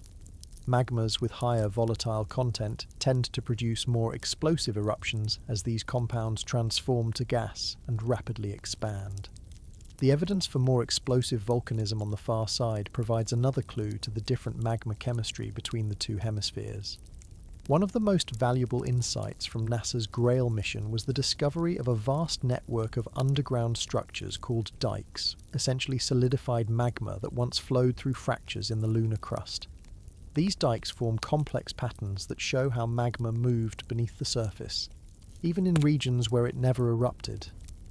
The far side contains numerous such structures, revealing an extensive subsurface plumbing system for magma movement that operated even though fewer eruptions reached the surface compared to the near side. These underground magma pathways often follow patterns related to major impact basins, suggesting that the enormous stresses generated by these impacts created fractures that later served as conduits for magma. The relationship between impacts and subsequent volcanism appears particularly important on the far side, where the thicker crust meant that magma typically needed the additional pathways created by impact fracturing to reach the surface. Recent high-resolution imaging has also revealed smaller volcanic features on the far side called irregular mare patches. These relatively small, rough-textured areas appear to be some of the youngest volcanic deposits on the Moon, potentially formed within the last billion years. Their discovery on the far side was surprising, as it suggests that limited volcanic activity continued there much longer than previously thought, despite the obstacles presented by the thicker crust. The Chang'e 4 mission has contributed to our understanding of far-side volcanism through its exploration of the floor of Von Karman crater. The landing site contains materials that appear to be volcanic in origin, though they were likely emplaced as secondary deposits, rocks ejected from volcanic regions elsewhere by subsequent impacts. Analysis of these materials by the Yutu-2 rover's instruments provides direct data about the composition of far-side volcanic rocks, confirming the differences from typical near-side basalts. What makes these volcanic features particularly valuable from a scientific perspective is that they provide windows into the thermal and chemical evolution of the lunar interior. Each lava flow represents a sample of material from deep within the Moon at a specific point in its history. By studying the composition and age of these flows, scientists can reconstruct how the lunar mantle changed over time. The different volcanic histories of the near and far sides tell us that the Moon's interior evolved asymmetrically. Heat sources were not evenly distributed. Magma generation occurred at different rates and depths, and the pathways for magma to reach the surface varied dramatically between the two hemispheres. This asymmetric evolution is a fundamental aspect of lunar geology that any comprehensive theory of the Moon's formation and development must address. Future exploration of the far side will likely target some of these volcanic features for closer study. Sample return from far side volcanic deposits ranks high on scientists' wish lists, as laboratory analysis could precisely determine both the composition and age of these materials. Such samples would complement the volcanic rocks returned by the Apollo and Luna missions, all of which came exclusively from the near side. The volcanic scars across the far side, though less prominent than the Great Maria of the near side, tell an equally important part of the Moon's story.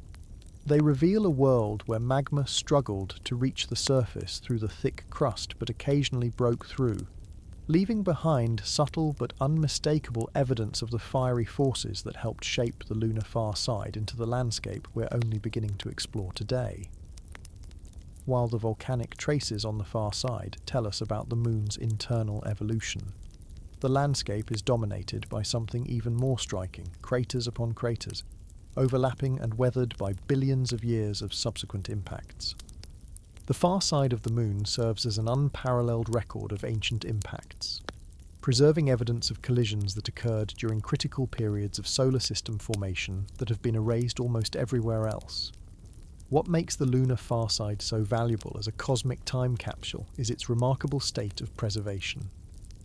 On Earth, the constant recycling of the crust through plate tectonics, erosion by water and wind, and biological activity has erased almost all evidence of impacts older than a few 100 million years.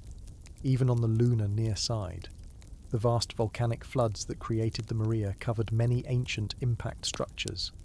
But the far side, with its thicker crust and limited volcanic activity, has preserved a nearly complete record of impacts stretching back to shortly after the Moon formed about 4.5 billion years ago. This preserved impact history is immediately visible in images of the far side. While the near side shows relatively smooth mare plains interrupted by some craters, the far side is absolutely saturated with impact structures of all sizes. These range from tiny pits measuring just a few meters across to enormous basins hundreds of kilometers in diameter. In many places, there are so many craters that they completely overlap one another, creating a densely packed, chaotic terrain that planetary scientists call saturated cratering. Some of the most scientifically valuable impacts are the enormous ancient basins that date back to a period known as the Late Heavy Bombardment. This era, roughly 4 billion to 3,800 million years ago, saw an intense spike in impact rates throughout the inner solar system. Major far-side basins from this period include Hertzsprung, measuring approximately 570 kilometers across, Korolev, about 430 kilometers, and Apollo, 540 kilometers. These massive basins differ from their counterparts on the near side in a crucial way. They weren't subsequently filled with lava.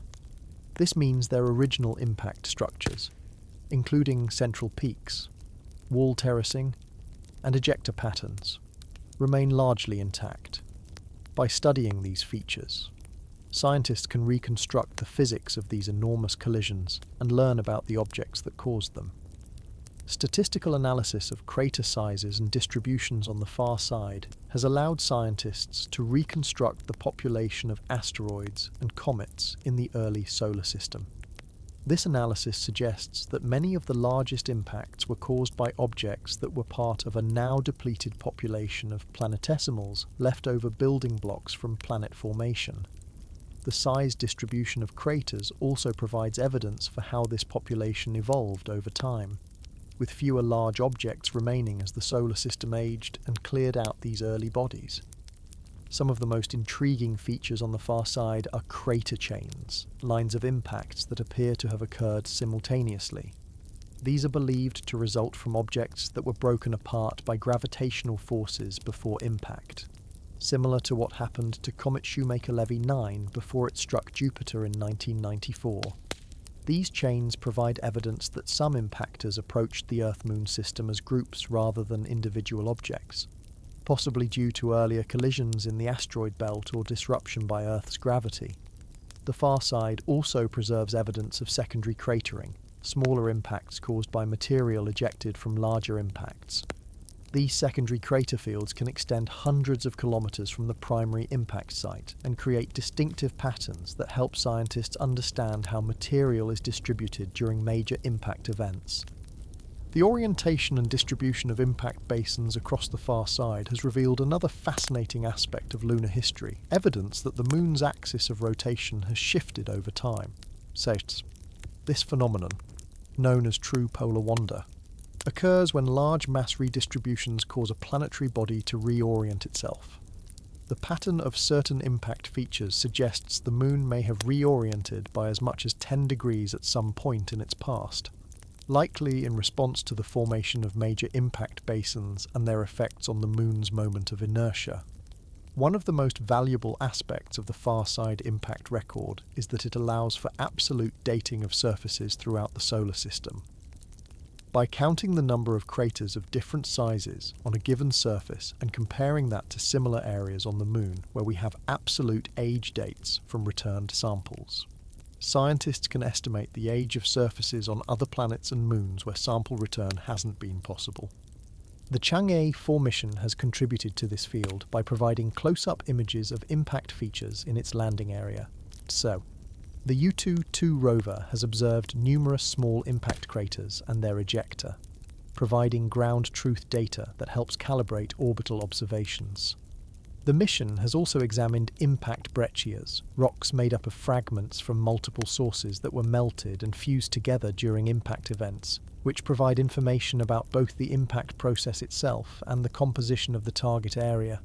Future missions to the far side will likely target some of these ancient impact structures for in-depth exploration.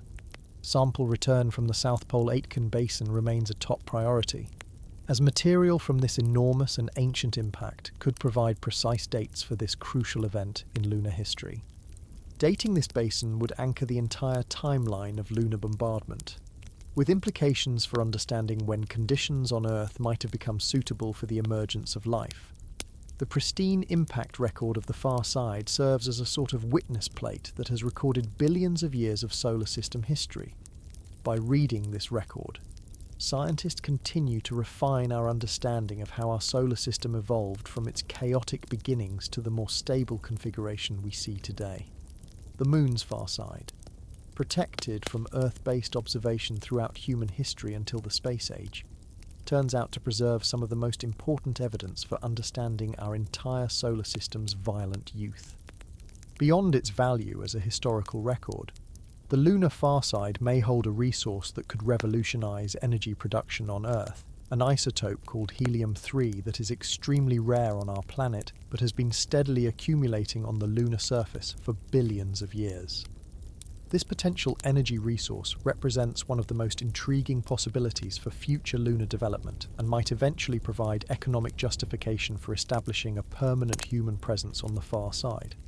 Helium-3 is a light, non-radioactive isotope of helium that contains 2 protons but only 1 neutron, compared to the more common helium-4 dot, which has 2 neutrons. What makes it particularly valuable is its potential as a fuel for nuclear fusion, unlike current nuclear fission reactors, which split heavy atoms like uranium and produce radioactive waste. Fusion reactors would combine light atoms to release energy in the same process that powers the sun. Most current fusion research focuses on combining deuterium and tritium, both hydrogen isotopes. But this reaction produces high-energy neutrons that make the reactor materials radioactive over time. In contrast, a fusion reaction using helium-3 and deuterium would produce far fewer neutrons, creating minimal radioactive waste and allowing for simpler reactor designs. Some scientists consider it the ideal fuel for clean fusion power.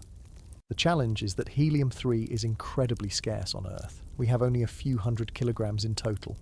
mostly produced as a byproduct of nuclear weapons maintenance. This scarcity makes terrestrial supplies completely inadequate for power generation. But on the Moon, it's a different story entirely. For billions of years, the Sun has been emitting helium-3 as part of the solar wind, the stream of charged particles constantly flowing outward from our star. On Earth, our magnetic field and atmosphere prevent most of these particles from reaching the surface. But the Moon, with no magnetic field or atmosphere, has been directly exposed to this bombardment. As a result, helium-3 has been gradually implanting itself into the lunar soil, particularly in the upper few meters of regolith. Scientists estimate that there could be more than 1 million metric tons of helium-3 embedded in the lunar regolith. Even with the inefficiencies of extraction, this represents an enormous energy resource. A single ton of helium-3 used in fusion reactions could theoretically generate about 10,000 megawatt-years of electrical energy, equivalent to burning about 5 billion cubic meters of natural gas. What makes the far side particularly interesting for helium-3 is its longer exposure to the solar wind. The near side spends about 1/4 of each orbit partially shielded by Earth's magnetosphere, which deflects the solar wind. The far side, always facing away from Earth, receives consistent solar wind bombardment throughout the lunar month. This difference, accumulated over billions of years, could potentially result in higher concentrations of helium-3 in far-side regolith, though this hypothesis still needs confirmation through direct sampling. Extracting this helium-3 would involve heating lunar soil to temperatures of about 600 to 700 degrees Celsius to release the trapped gas, then separating the helium-3 from other volatile compounds. This process would require significant infrastructure, essentially large-scale mining operations on the lunar surface, with specialized heating facilities and gas processing plants. Several space agencies and private companies have expressed interest in lunar helium-3. The Chinese space program has cited helium-3 as one motivation for its lunar exploration efforts, including the Chang'e missions. Russian space officials have similarly mentioned helium-3 as a potential lunar resource. In the United States, some private ventures have been established specifically to explore the potential of lunar helium-3 mining.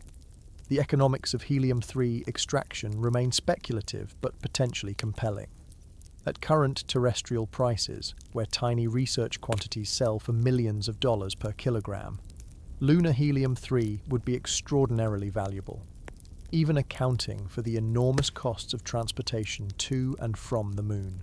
Some analyses suggest that helium-3 mining could eventually become economically viable, particularly if fusion reactors using this fuel are successfully developed. Of course, significant challenges would need to be overcome. Beyond the technical difficulties of lunar mining, there are questions about international law and ownership of lunar resources. The 1967 Outer Space Treaty, signed by all major spacefaring nations, establishes that no nation can claim sovereignty over the Moon. However, it's less clear about resource utilization by nations or private entities. More recent initiatives like the Artemis Accords seek to establish frameworks for responsible resource utilization, though not all countries have signed on. The timeline for any helium-3 utilization remains uncertain and depends on two major technological developments: practical fusion reactors that can use helium-3 effectively, and cost-effective lunar mining operations. Current estimates suggest that commercial fusion power using conventional hydrogen isotopes might become viable in the mid-21st century, with helium-3 fusion potentially following decades later. Despite these uncertainties, the potential of helium-3 as an energy resource adds another dimension to far-side exploration. Future missions will likely include more detailed surveys of helium-3 concentrations across the lunar surface, particularly comparing near-side and far-side regions to better understand distribution patterns. Small-scale demonstration projects might eventually test extraction techniques directly on the lunar surface, whether or not lunar helium-3 ever becomes a major energy resource. The possibility has already influenced how we think about the Moon, not just as a scientific destination or potential outpost, but as a place with resources that might someday benefit Earth. This perspective, which sees the Moon as part of Earth's economic sphere, represents a significant shift in how we conceptualize our relationship with our nearest celestial neighbor. The lunar far side, once completely inaccessible and unknown to humanity, might eventually become a crucial part of solving our energy challenges here on Earth. While the practical applications of lunar resources like helium-3 may shape future exploration of the far side, throughout history, the hidden hemisphere of the Moon has played a different role in human culture. Long before we ever saw the far side, it captured our imagination and became a canvas for speculation, fantasy, and eventually, elaborate conspiracy theories. The term dark side of the Moon, though scientifically inaccurate since the far side receives just as much sunlight as the near side, has become deeply embedded in popular culture as a metaphor for the unknown and mysterious. Before the space age, the far side of the Moon represented one of the great unknowns in our immediate cosmic neighborhood. This inaccessibility made it a perfect setting for speculative fiction. As early as 1875, Jules Verne, Point, in his novel Around the Moon, had his characters discuss what might exist on the unseen hemisphere. In 1901, H. G. Wells published The First Men in the Moon, which imagined an advanced insect-like civilization living inside the Moon, with major access points located on the far side where they couldn't be observed from Earth. These early science fiction stories established a pattern that would continue throughout the 20th century, the idea that the far side might harbour secrets, civilizations, or phenomena hidden from Earth's view. This notion gained particular traction in pulp science fiction magazines of the 1930s and 40s, where the lunar far side frequently featured as a setting for alien bases or lost human civilizations. When Luna 3 finally revealed the far side in 1959, showing a cratered, desolate landscape not dramatically different from the near side except for its lack of Maria, one might have expected these fantasies to fade. Instead, they evolved. The poor quality of those early images, showing blurry, ambiguous features, actually fueled new speculations. Some UFO enthusiasts and fringe theorists claim to see artificial structures in the grainy photos, interpreting random patterns as evidence of extraterrestrial construction. As better images became available through subsequent missions, conspiracy theories adapted again. A persistent narrative emerged suggesting that NASA and other space agencies had discovered artificial structures on the far side but were concealing this information from the public. These theories often pointed to alleged airbrushing or editing of official photos to remove evidence of alien artifacts. In reality, what conspiracy theorists identified as suspicious blurs or alterations were typically artifacts of image processing, compression, or mosaic assembly, standard techniques for handling spacecraft imagery. The most enduring cultural impact of the lunar far side came through music, specifically Pink Floyd's landmark 1973 album, The Dark Side of the Moon. Though not actually about the moon itself, the album used the dark side as a metaphor for the hidden aspects of human experience. The album's iconic prism cover design has become one of the most recognizable images in popular culture, further cementing the phrase in public consciousness. Despite astronomers' protests that there is no permanently dark side of the moon, Hollywood has frequently used the lunar far side as a setting for science fiction stories, particularly those involving secret discoveries or alien contact. Films like Transformers: Dark of the Moon, 2011, played directly into conspiracy narratives, with a plot involving a crashed alien spacecraft on the far side that was supposedly the real reason for the Apollo program. The movie Apollo 18, 2011, used found footage horror conventions to tell a fictional story of a secret Apollo mission to the far side that encountered hostile alien life forms. The television series Space, 1999, 1975 to 1977, used the far side as the location for a lunar base, leveraging the idea that activities there would be conveniently hidden from Earth observation. More recently, the Chinese film The Wandering Earth, 2019, featured a key scene set at a base on the lunar far side, reflecting China's real-world achievement with Chang'e 4. These fictional portrayals both reflect and reinforce public misconceptions about the lunar far side. Common mistaken beliefs include the notion that the far side is permanently dark, confusing far with dark, that it has a radically different environment from the near side, or that its invisibility from Earth would make it an ideal location to hide large-scale secret activities. Internet culture has embraced and amplified these misconceptions. Online forums dedicated to conspiracy theories frequently feature discussions about purported anomalies in far-side imagery. Social media has made it easier than ever to spread altered or miscontextualized lunar photos claiming to show evidence of artificial structures. These images typically use shadows, crater arrangements, or image artifacts that create pareidolia, the tendency of the human brain to perceive familiar patterns, like faces or buildings, in random visual information. Some conspiracy narratives have connected the far side to broader theories about space exploration. One persistent claim suggests that astronauts encountered extraterrestrial observers or artifacts during Apollo missions and were warned to stay away from the Moon, explaining the gap between Apollo 17 and renewed lunar interest. These theories ignore the actual historical, political, and economic factors that led to the conclusion of the Apollo program.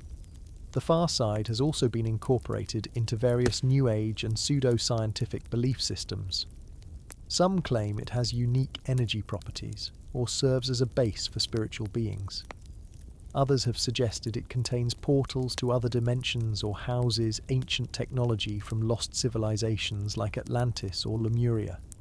These ideas combine elements of science fiction with mystical concepts and demonstrate how scientific unknowns can be filled with magical thinking.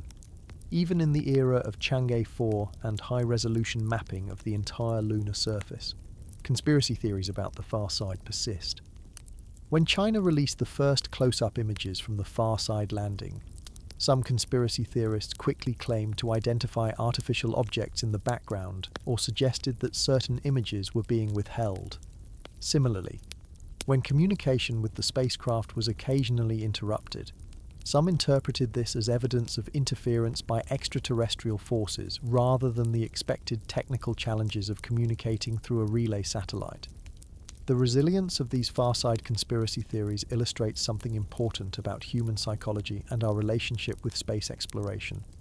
When faced with environments we cannot directly access or verify for ourselves, some people will inevitably fill the gaps in knowledge with speculation that aligns with their existing beliefs or desires. The lunar far side, hidden from direct human observation for all but the last 60 years of our history, provided a perfect projection screen for hopes, fears, and fantasies about what might exist beyond our direct perception. The scientific reality of the far side, a heavily cratered, geologically complex landscape shaped by billions of years of impacts and internal processes, is arguably more fascinating than the fictional portrayals. Yet, the cultural mythology of the dark side continues to exercise a powerful hold on public imagination, influencing how people interpret new discoveries and scientific announcements about this region of the Moon. While conspiracy theories and science fiction have shaped public perception of the lunar far side, the reality of its exploration during the Cold War contains its own fascinating but lesser-known stories. Behind the publicly announced missions and scientific objectives of both American and Soviet lunar programs lay classified goals, military applications, and geopolitical motivations that influenced how the far side was studied and what information was shared with the public. The race to the far side began in earnest after the Sputnik launch in 1957 demonstrated Soviet capabilities in space. Both superpowers recognized that the Moon, including its hidden hemisphere, held strategic importance beyond purely scientific interest. Control of cislunar space, the area between Earth and Moon, was seen as crucial for military superiority, and understanding the far side became part of this larger geopolitical competition. The Soviet Union achieved the first major victory in far-side exploration with Luna 3 in 1959. But what's less widely known is that this mission served dual purposes. While publicly presented as a scientific endeavour, it utilised dual-use technology with applications for military reconnaissance. The imaging system that photographed the lunar far side was developed from spy satellite technology, and the mission provided valuable experience in operating remote imaging systems that would later be applied to Earth observation satellites. After Luna 3's success, the Soviets continued their far-side exploration with the Zond series of missions. Zond 3, launched in 1965, captured significantly better images of the far side than Luna 3 had. However, many of these photographs weren't immediately released to the scientific community. Instead, they were first analysed by military and intelligence personnel looking for features of strategic interest or potential landing sites for future missions. On the American side, the Lunar Orbiter program of 1966 and 1967 is typically described as having prepared for the Apollo landings by mapping potential landing sites. This was certainly true, but the program had additional classified aspects. The Lunar Orbiter spacecraft were built by Boeing, using camera systems developed by Eastman Kodak for the Corona spy satellite program. These orbiters thoroughly mapped the far side at resolutions better than 100 meters, exceptional for that era, and some of this imagery remained classified longer than the near-side photographs. What made this imagery sensitive wasn't evidence of alien bases or artifacts, but rather its demonstration of American capabilities in high-resolution space photography. The same technology that could capture detailed images of the lunar far side could also photograph Soviet military installations from orbit around Earth. By showing their ability to photograph the Moon in detail, the United States was sending an implicit message about its reconnaissance capabilities. During the Apollo program, each mission that orbited the Moon passed behind the far side and experienced a period of radio silence lasting about 45 minutes per orbit. These communication blackouts created opportunities for activities shielded from public disclosure. While conspiracy theories suggest these periods were used to observe alien structures, the reality was more mundane, but still significant. Astronauts conducted detailed observations of far-side features of interest to military and intelligence agencies. The Department of Defense maintained involvement in lunar mission planning, with particular interest in understanding the far side's gravitational anomalies, which could affect the orbits of potential future military satellites around the Moon. The unusual concentrations of mass beneath the lunar surface, called maskons, create gravitational variations that can alter orbital paths in ways that would be crucial for any nation seeking to place satellites in lunar orbit for Earth observation or communications interception. Soviet plans for the far side went beyond just observation. Declassified documents reveal that in the 1970s, the USSR seriously considered establishing a crewed base on the far side through their Zvezda program. This base would have served scientific purposes, but also would have had military applications, potentially including Earth observation platforms that could operate beyond the reach of American anti-satellite capabilities of the era. The extreme costs and technical challenges of such a base, coupled with setbacks in the Soviet lunar program, ultimately prevented this plan from moving forward. Both superpowers also conducted classified assessments of the far side's potential for housing nuclear weapons. Military planners studied whether the far side could serve as a location for nuclear devices that could be triggered during conflict, creating electromagnetic pulses to disable enemy satellites or communications. These concepts violated the 1967 Outer Space Treaty, which both nations had signed, prohibiting placement of nuclear weapons in space. Nevertheless, the theoretical studies were pursued as contingency planning. Intelligence agencies from both countries carefully analysed each other's lunar photographs, looking for evidence of interest in particular far-side locations that might indicate mineral resources. landing sites, or other strategic advantages. When the Soviet Union published their Atlas of the Far Side in 1960, American analysts meticulously studied their naming conventions and the features they chose to highlight, searching for clues about Soviet intentions. The applications of far-side missions for signals intelligence, monitoring radio communications were also explored by both sides. The radio-quiet environment that makes the far side valuable for astronomy also creates possibilities for sensitive radio monitoring of Earth communications without terrestrial interference. Some studies examined whether a far-side listening post could intercept radio communications from the opposing superpower that would be difficult to detect from Earth orbit. Military interest in the far side extended to its potential as a proving ground for autonomous systems. Since direct communication with the far side is impossible without relay satellites, missions there required advanced automation, technology directly applicable to military systems that needed to operate without continuous human control. The challenges of far-side landings drove developments in autonomous navigation, hazard avoidance, and independent decision-making that later benefited military technology. By the mid-1970s, both American and Soviet lunar programs had been scaled back, and military interest shifted toward applications in Earth orbit that could provide more immediate strategic advantages. Nevertheless, the military and intelligence communities continued to analyze far-side data for insights into lunar geography that might become strategically important in the future.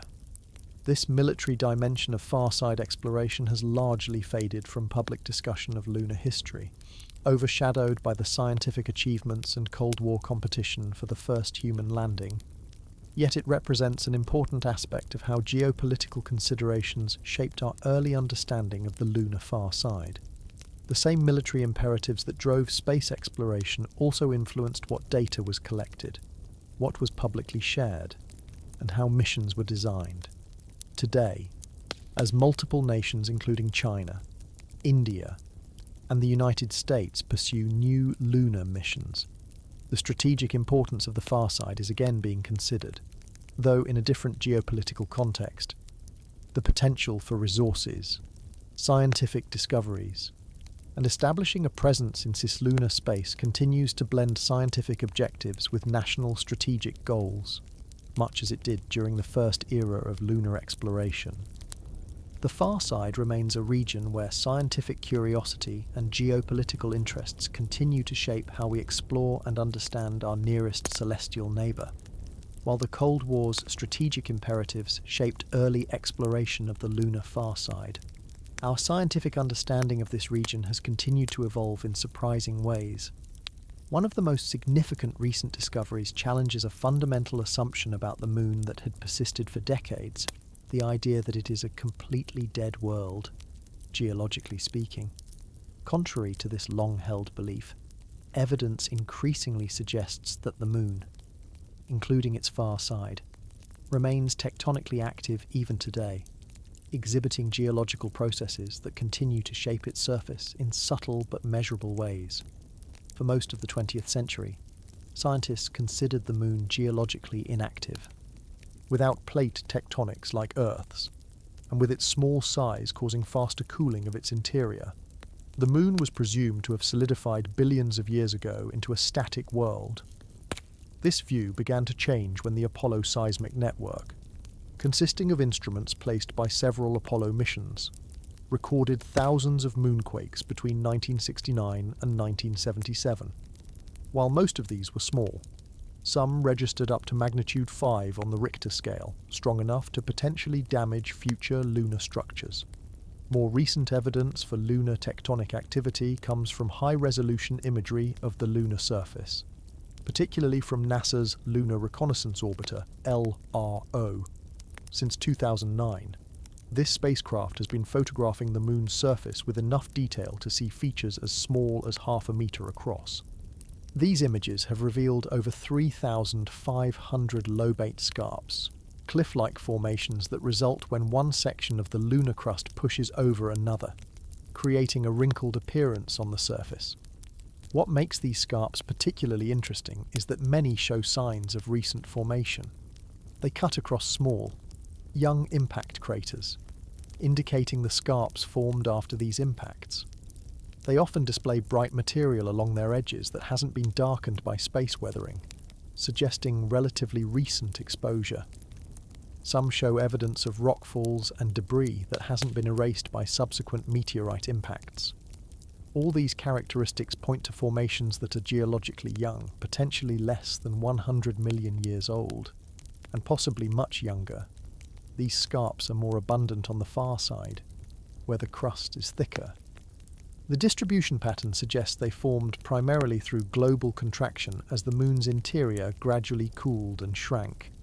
The thicker far side crust seems to deform differently than the thinner near side, creating more numerous but often smaller scarps.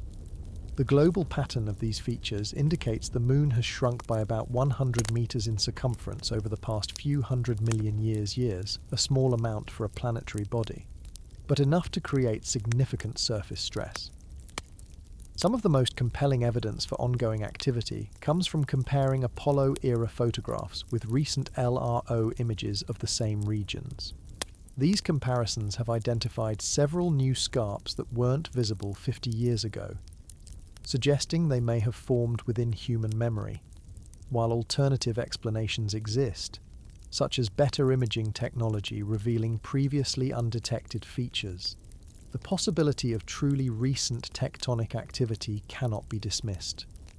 Further evidence comes from analysing the shallow moonquakes detected by Apollo seismometers. When researchers plotted the locations of these quakes against the mapped scarps, they found a strong correlation. Many moonquakes occurred near these fault structures, just as earthquakes on our planet often occur along fault lines. This spatial relationship strongly suggests these fault scarps are still active, occasionally slipping and generating moonquakes. The timing of these shallow moonquakes provides another fascinating clue. They tend to occur when the Moon is at its apogee, farthest point from Earth in its slightly elliptical orbit, and perigee, closest point. At these positions, Earth's gravitational pull creates maximum stress on the lunar crust, potentially triggering movement along existing faults. This correlation with orbital position suggests tidal forces continue to influence lunar geology today. The Chang'e 4 mission on the far side has contributed to this understanding through its ground-penetrating radar, which has revealed subsurface structures consistent with fault zones beneath the surface of Von Karman crater. While not directly studying tectonic activity, these observations help scientists understand how the lunar crust is structured and how it might respond to ongoing stresses. Other forms of current geological activity might also be occurring on the far side. Some researchers have identified potential signs of minor volcanic outgassing, the release of gases from the lunar interior, based on observations from orbiting spacecraft. While not definitive, these observations raise the intriguing possibility that small amounts of gas might still escape from beneath the lunar surface in certain locations, particularly along fault lines. The discovery of ongoing tectonic activity has practical implications for future lunar exploration. Any permanent structures built on the Moon would need to consider moonquake hazards, just as buildings on Earth must be designed with earthquakes in mind. While lunar tectonic activity is much less intense than Earth's, the lack of weathering means that fault scarps remain sharp hazards, and moonquakes in confined habitats could potentially damage critical systems. For scientists, these signs of activity transform our view of the Moon from a static, dead world to a slowly evolving body with ongoing geological processes. The far side, with its thicker crust and different tectonic expression, provides a unique laboratory for understanding how small planetary bodies cool and evolve over time. By comparing tectonic features between the near and far sides, researchers gain insight into how crustal thickness influences geological activity, knowledge that can be applied to understanding other worlds throughout the solar system. Future missions specifically designed to study lunar tectonics would ideally include new seismic networks distributed across both near and far sides. Such instruments could precisely locate moonquakes, determine their depths, and measure their magnitudes, providing a three-dimensional picture of active zones within the lunar interior. Combined with surface observations and subsurface radar mapping, this data could reveal how the Moon continues to evolve and how its asymmetric structure influences its ongoing geological processes. The evidence for a tectonically active Moon adds yet another layer to our understanding of the lunar far side, from its thicker crust to its distinctive surface features, from its preserved impact record to its current geological activity. The far side has proven to be far more dynamic and complex than early observers could have imagined. As we continue to study this hidden hemisphere, we're increasingly finding that rather than being Earth's dead companion, the Moon is a world with its own complex and ongoing evolution, a process we're only beginning to understand. As our scientific understanding of the lunar far side continues to deepen, space agencies and private companies around the world are developing ambitious plans to establish a human presence there. After decades where lunar exploration was limited to orbiting spacecraft, we're entering an era where multiple nations are seriously planning not just short visits, but permanent or semi-permanent bases on the Moon, with the far side featuring prominently in these visions of lunar development. The renewed interest in establishing a human presence on the far side stems from a combination of scientific, practical, and strategic motivations. Scientifically, as we've explored throughout our journey, the far side offers unique opportunities for astronomy, geology, and other fields. Practically, advances in technology have made sustained operations there increasingly feasible. Strategically, establishing a presence on the far side represents a significant achievement in space exploration capability that nations increasingly view as important for their technological standing.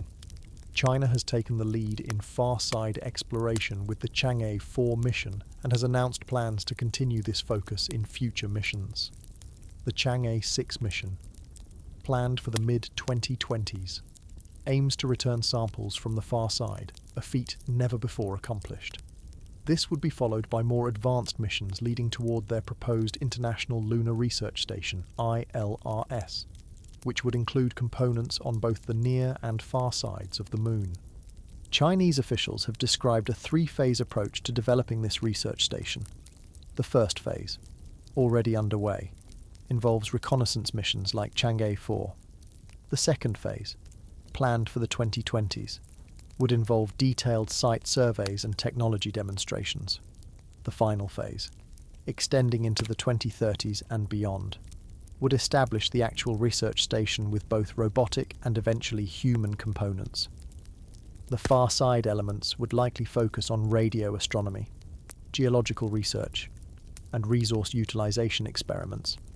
NASA's Artemis program, while initially focused on the lunar South Pole rather than specifically the far side, includes plans that would eventually enable far side activities. The Lunar Gateway, a planned space station in lunar orbit, would serve as a critical communications relay and staging point for far side missions. From this orbital platform, astronauts could deploy and maintain a network of communication satellites to support operations on the far side, as well as conduct remote operations of far-side rovers when direct human presence isn't possible. The European Space Agency has contributed to far-side exploration concepts through its Moon Village vision, not a single base but a coalition of potentially international facilities serving different purposes at various lunar locations.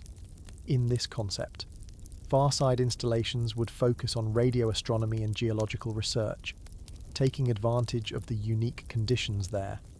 ESA has particularly emphasized the potential for radio telescopes in permanently shadowed craters near the lunar poles, where the combination of radio silence and extremely cold temperatures creates ideal conditions for certain types of astronomical observations. Russia has announced plans to collaborate with China on the ILRS project, potentially contributing technologies and experience from their long history of lunar exploration. Russian space officials have expressed particular interest in the far side's resource potential, including possible mining operations that could support a sustained human presence. Private companies are also developing capabilities that could enable far-side activities.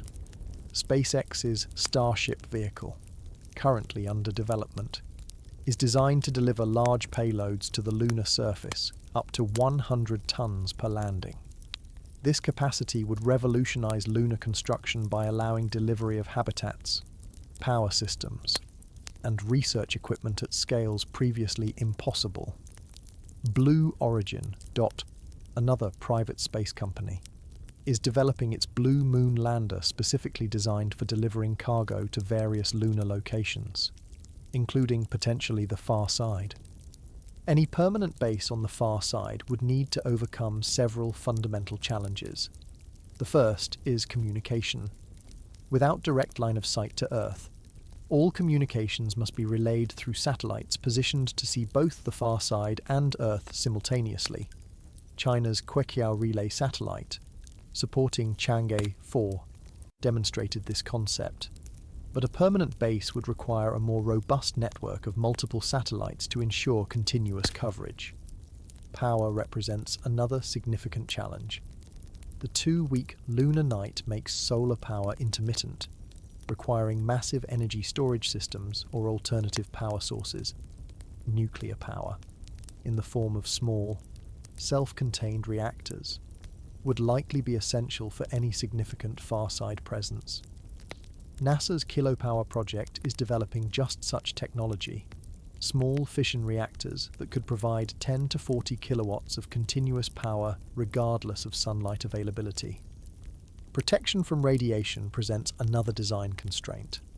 Without Earth's magnetic field providing any shielding, as it does partially for the near side, far-side bases would need to incorporate substantial radiation protection. Leading concepts include using lunar soil as shielding, either by covering habitats with regolith or by placing them in existing lava tubes or other natural cavities that provide meters of natural protection. Temperature management represents yet another engineering challenge. As we've discussed, the lunar surface experiences extreme temperature swings between day and night. Habitats would need sophisticated thermal control systems to maintain comfortable internal temperatures despite these external variations. Burying habitats partially underground would help moderate these temperature swings, as the subsurface maintains a more constant temperature. Beyond these technical challenges, establishing a permanent far-side presence raises important questions about international cooperation and coordination. The radio-quiet environment that makes the far side so valuable for astronomy could be compromised if multiple facilities operate there without coordinating their radio emissions. This concern has prompted discussions about potentially designating certain far-side regions as radio-quiet preserves, areas where strict limits would be placed on electromagnetic emissions to protect astronomical observations. Resource utilization will likely play a crucial role in making far-side bases sustainable. Rather than bringing all materials from Earth at tremendous expense, researchers are developing technologies to use lunar resources, an approach called In Situ Resource Utilization, ISRU. The lunar regolith contains oxygen, bound in minerals, which could be extracted for life support and rocket propellant. The potential water ice in permanently shadowed craters could provide not only drinking water but also hydrogen and oxygen for fuel. Even the abundant lunar dust, despite being a hazard in many ways, could potentially be used as raw material for 3D printing structures. Timeline estimates for establishing permanent far-side facilities vary widely. China's ILRS roadmap suggests initial robotic research facilities by around 2030, with human presence following in the 20s. NASA's plans are less specific about far-side development, but the general infrastructure needed for far-side access, including the Lunar Gateway and reliable heavy-lift transportation, is projected to be in place by the late 20s or early 30s. The commercial viability of far-side activities remains an open question. Beyond government-funded scientific research, potential commercial activities include resource extraction, particularly if helium-3 proves valuable, providing communications and navigation infrastructure for lunar operations, and potentially tourism in the more distant future. Several companies have expressed interest in deploying far-side radio telescopes as commercial ventures, providing observation time to researchers in a service-based model rather than the traditional government-owned facility approach. Whatever form they eventually take, permanent bases on the lunar far side would represent a turning point in humanity's relationship with space, rather than brief visits or remote observation. They would establish a sustained human presence on the most isolated region of our nearest celestial neighbour. The far side, hidden from human view throughout all of history until just 60 years ago, could become a place where people live, work, and conduct research for extended periods, opening a new chapter in both scientific discovery and human expansion beyond Earth. The journey from those first grainy images returned by Luna 3 to permanent human outposts would represent an extraordinary progression from first glimpse to settlement in the span of less than a century. In that process, the far side of the moon has been transformed in our understanding from a complete mystery to a complex, fascinating region with unique characteristics and opportunities. As we continue this journey of exploration, the far side will likely continue to surprise us, challenge our assumptions, and expand our understanding of not just the moon, but our place in the larger cosmos.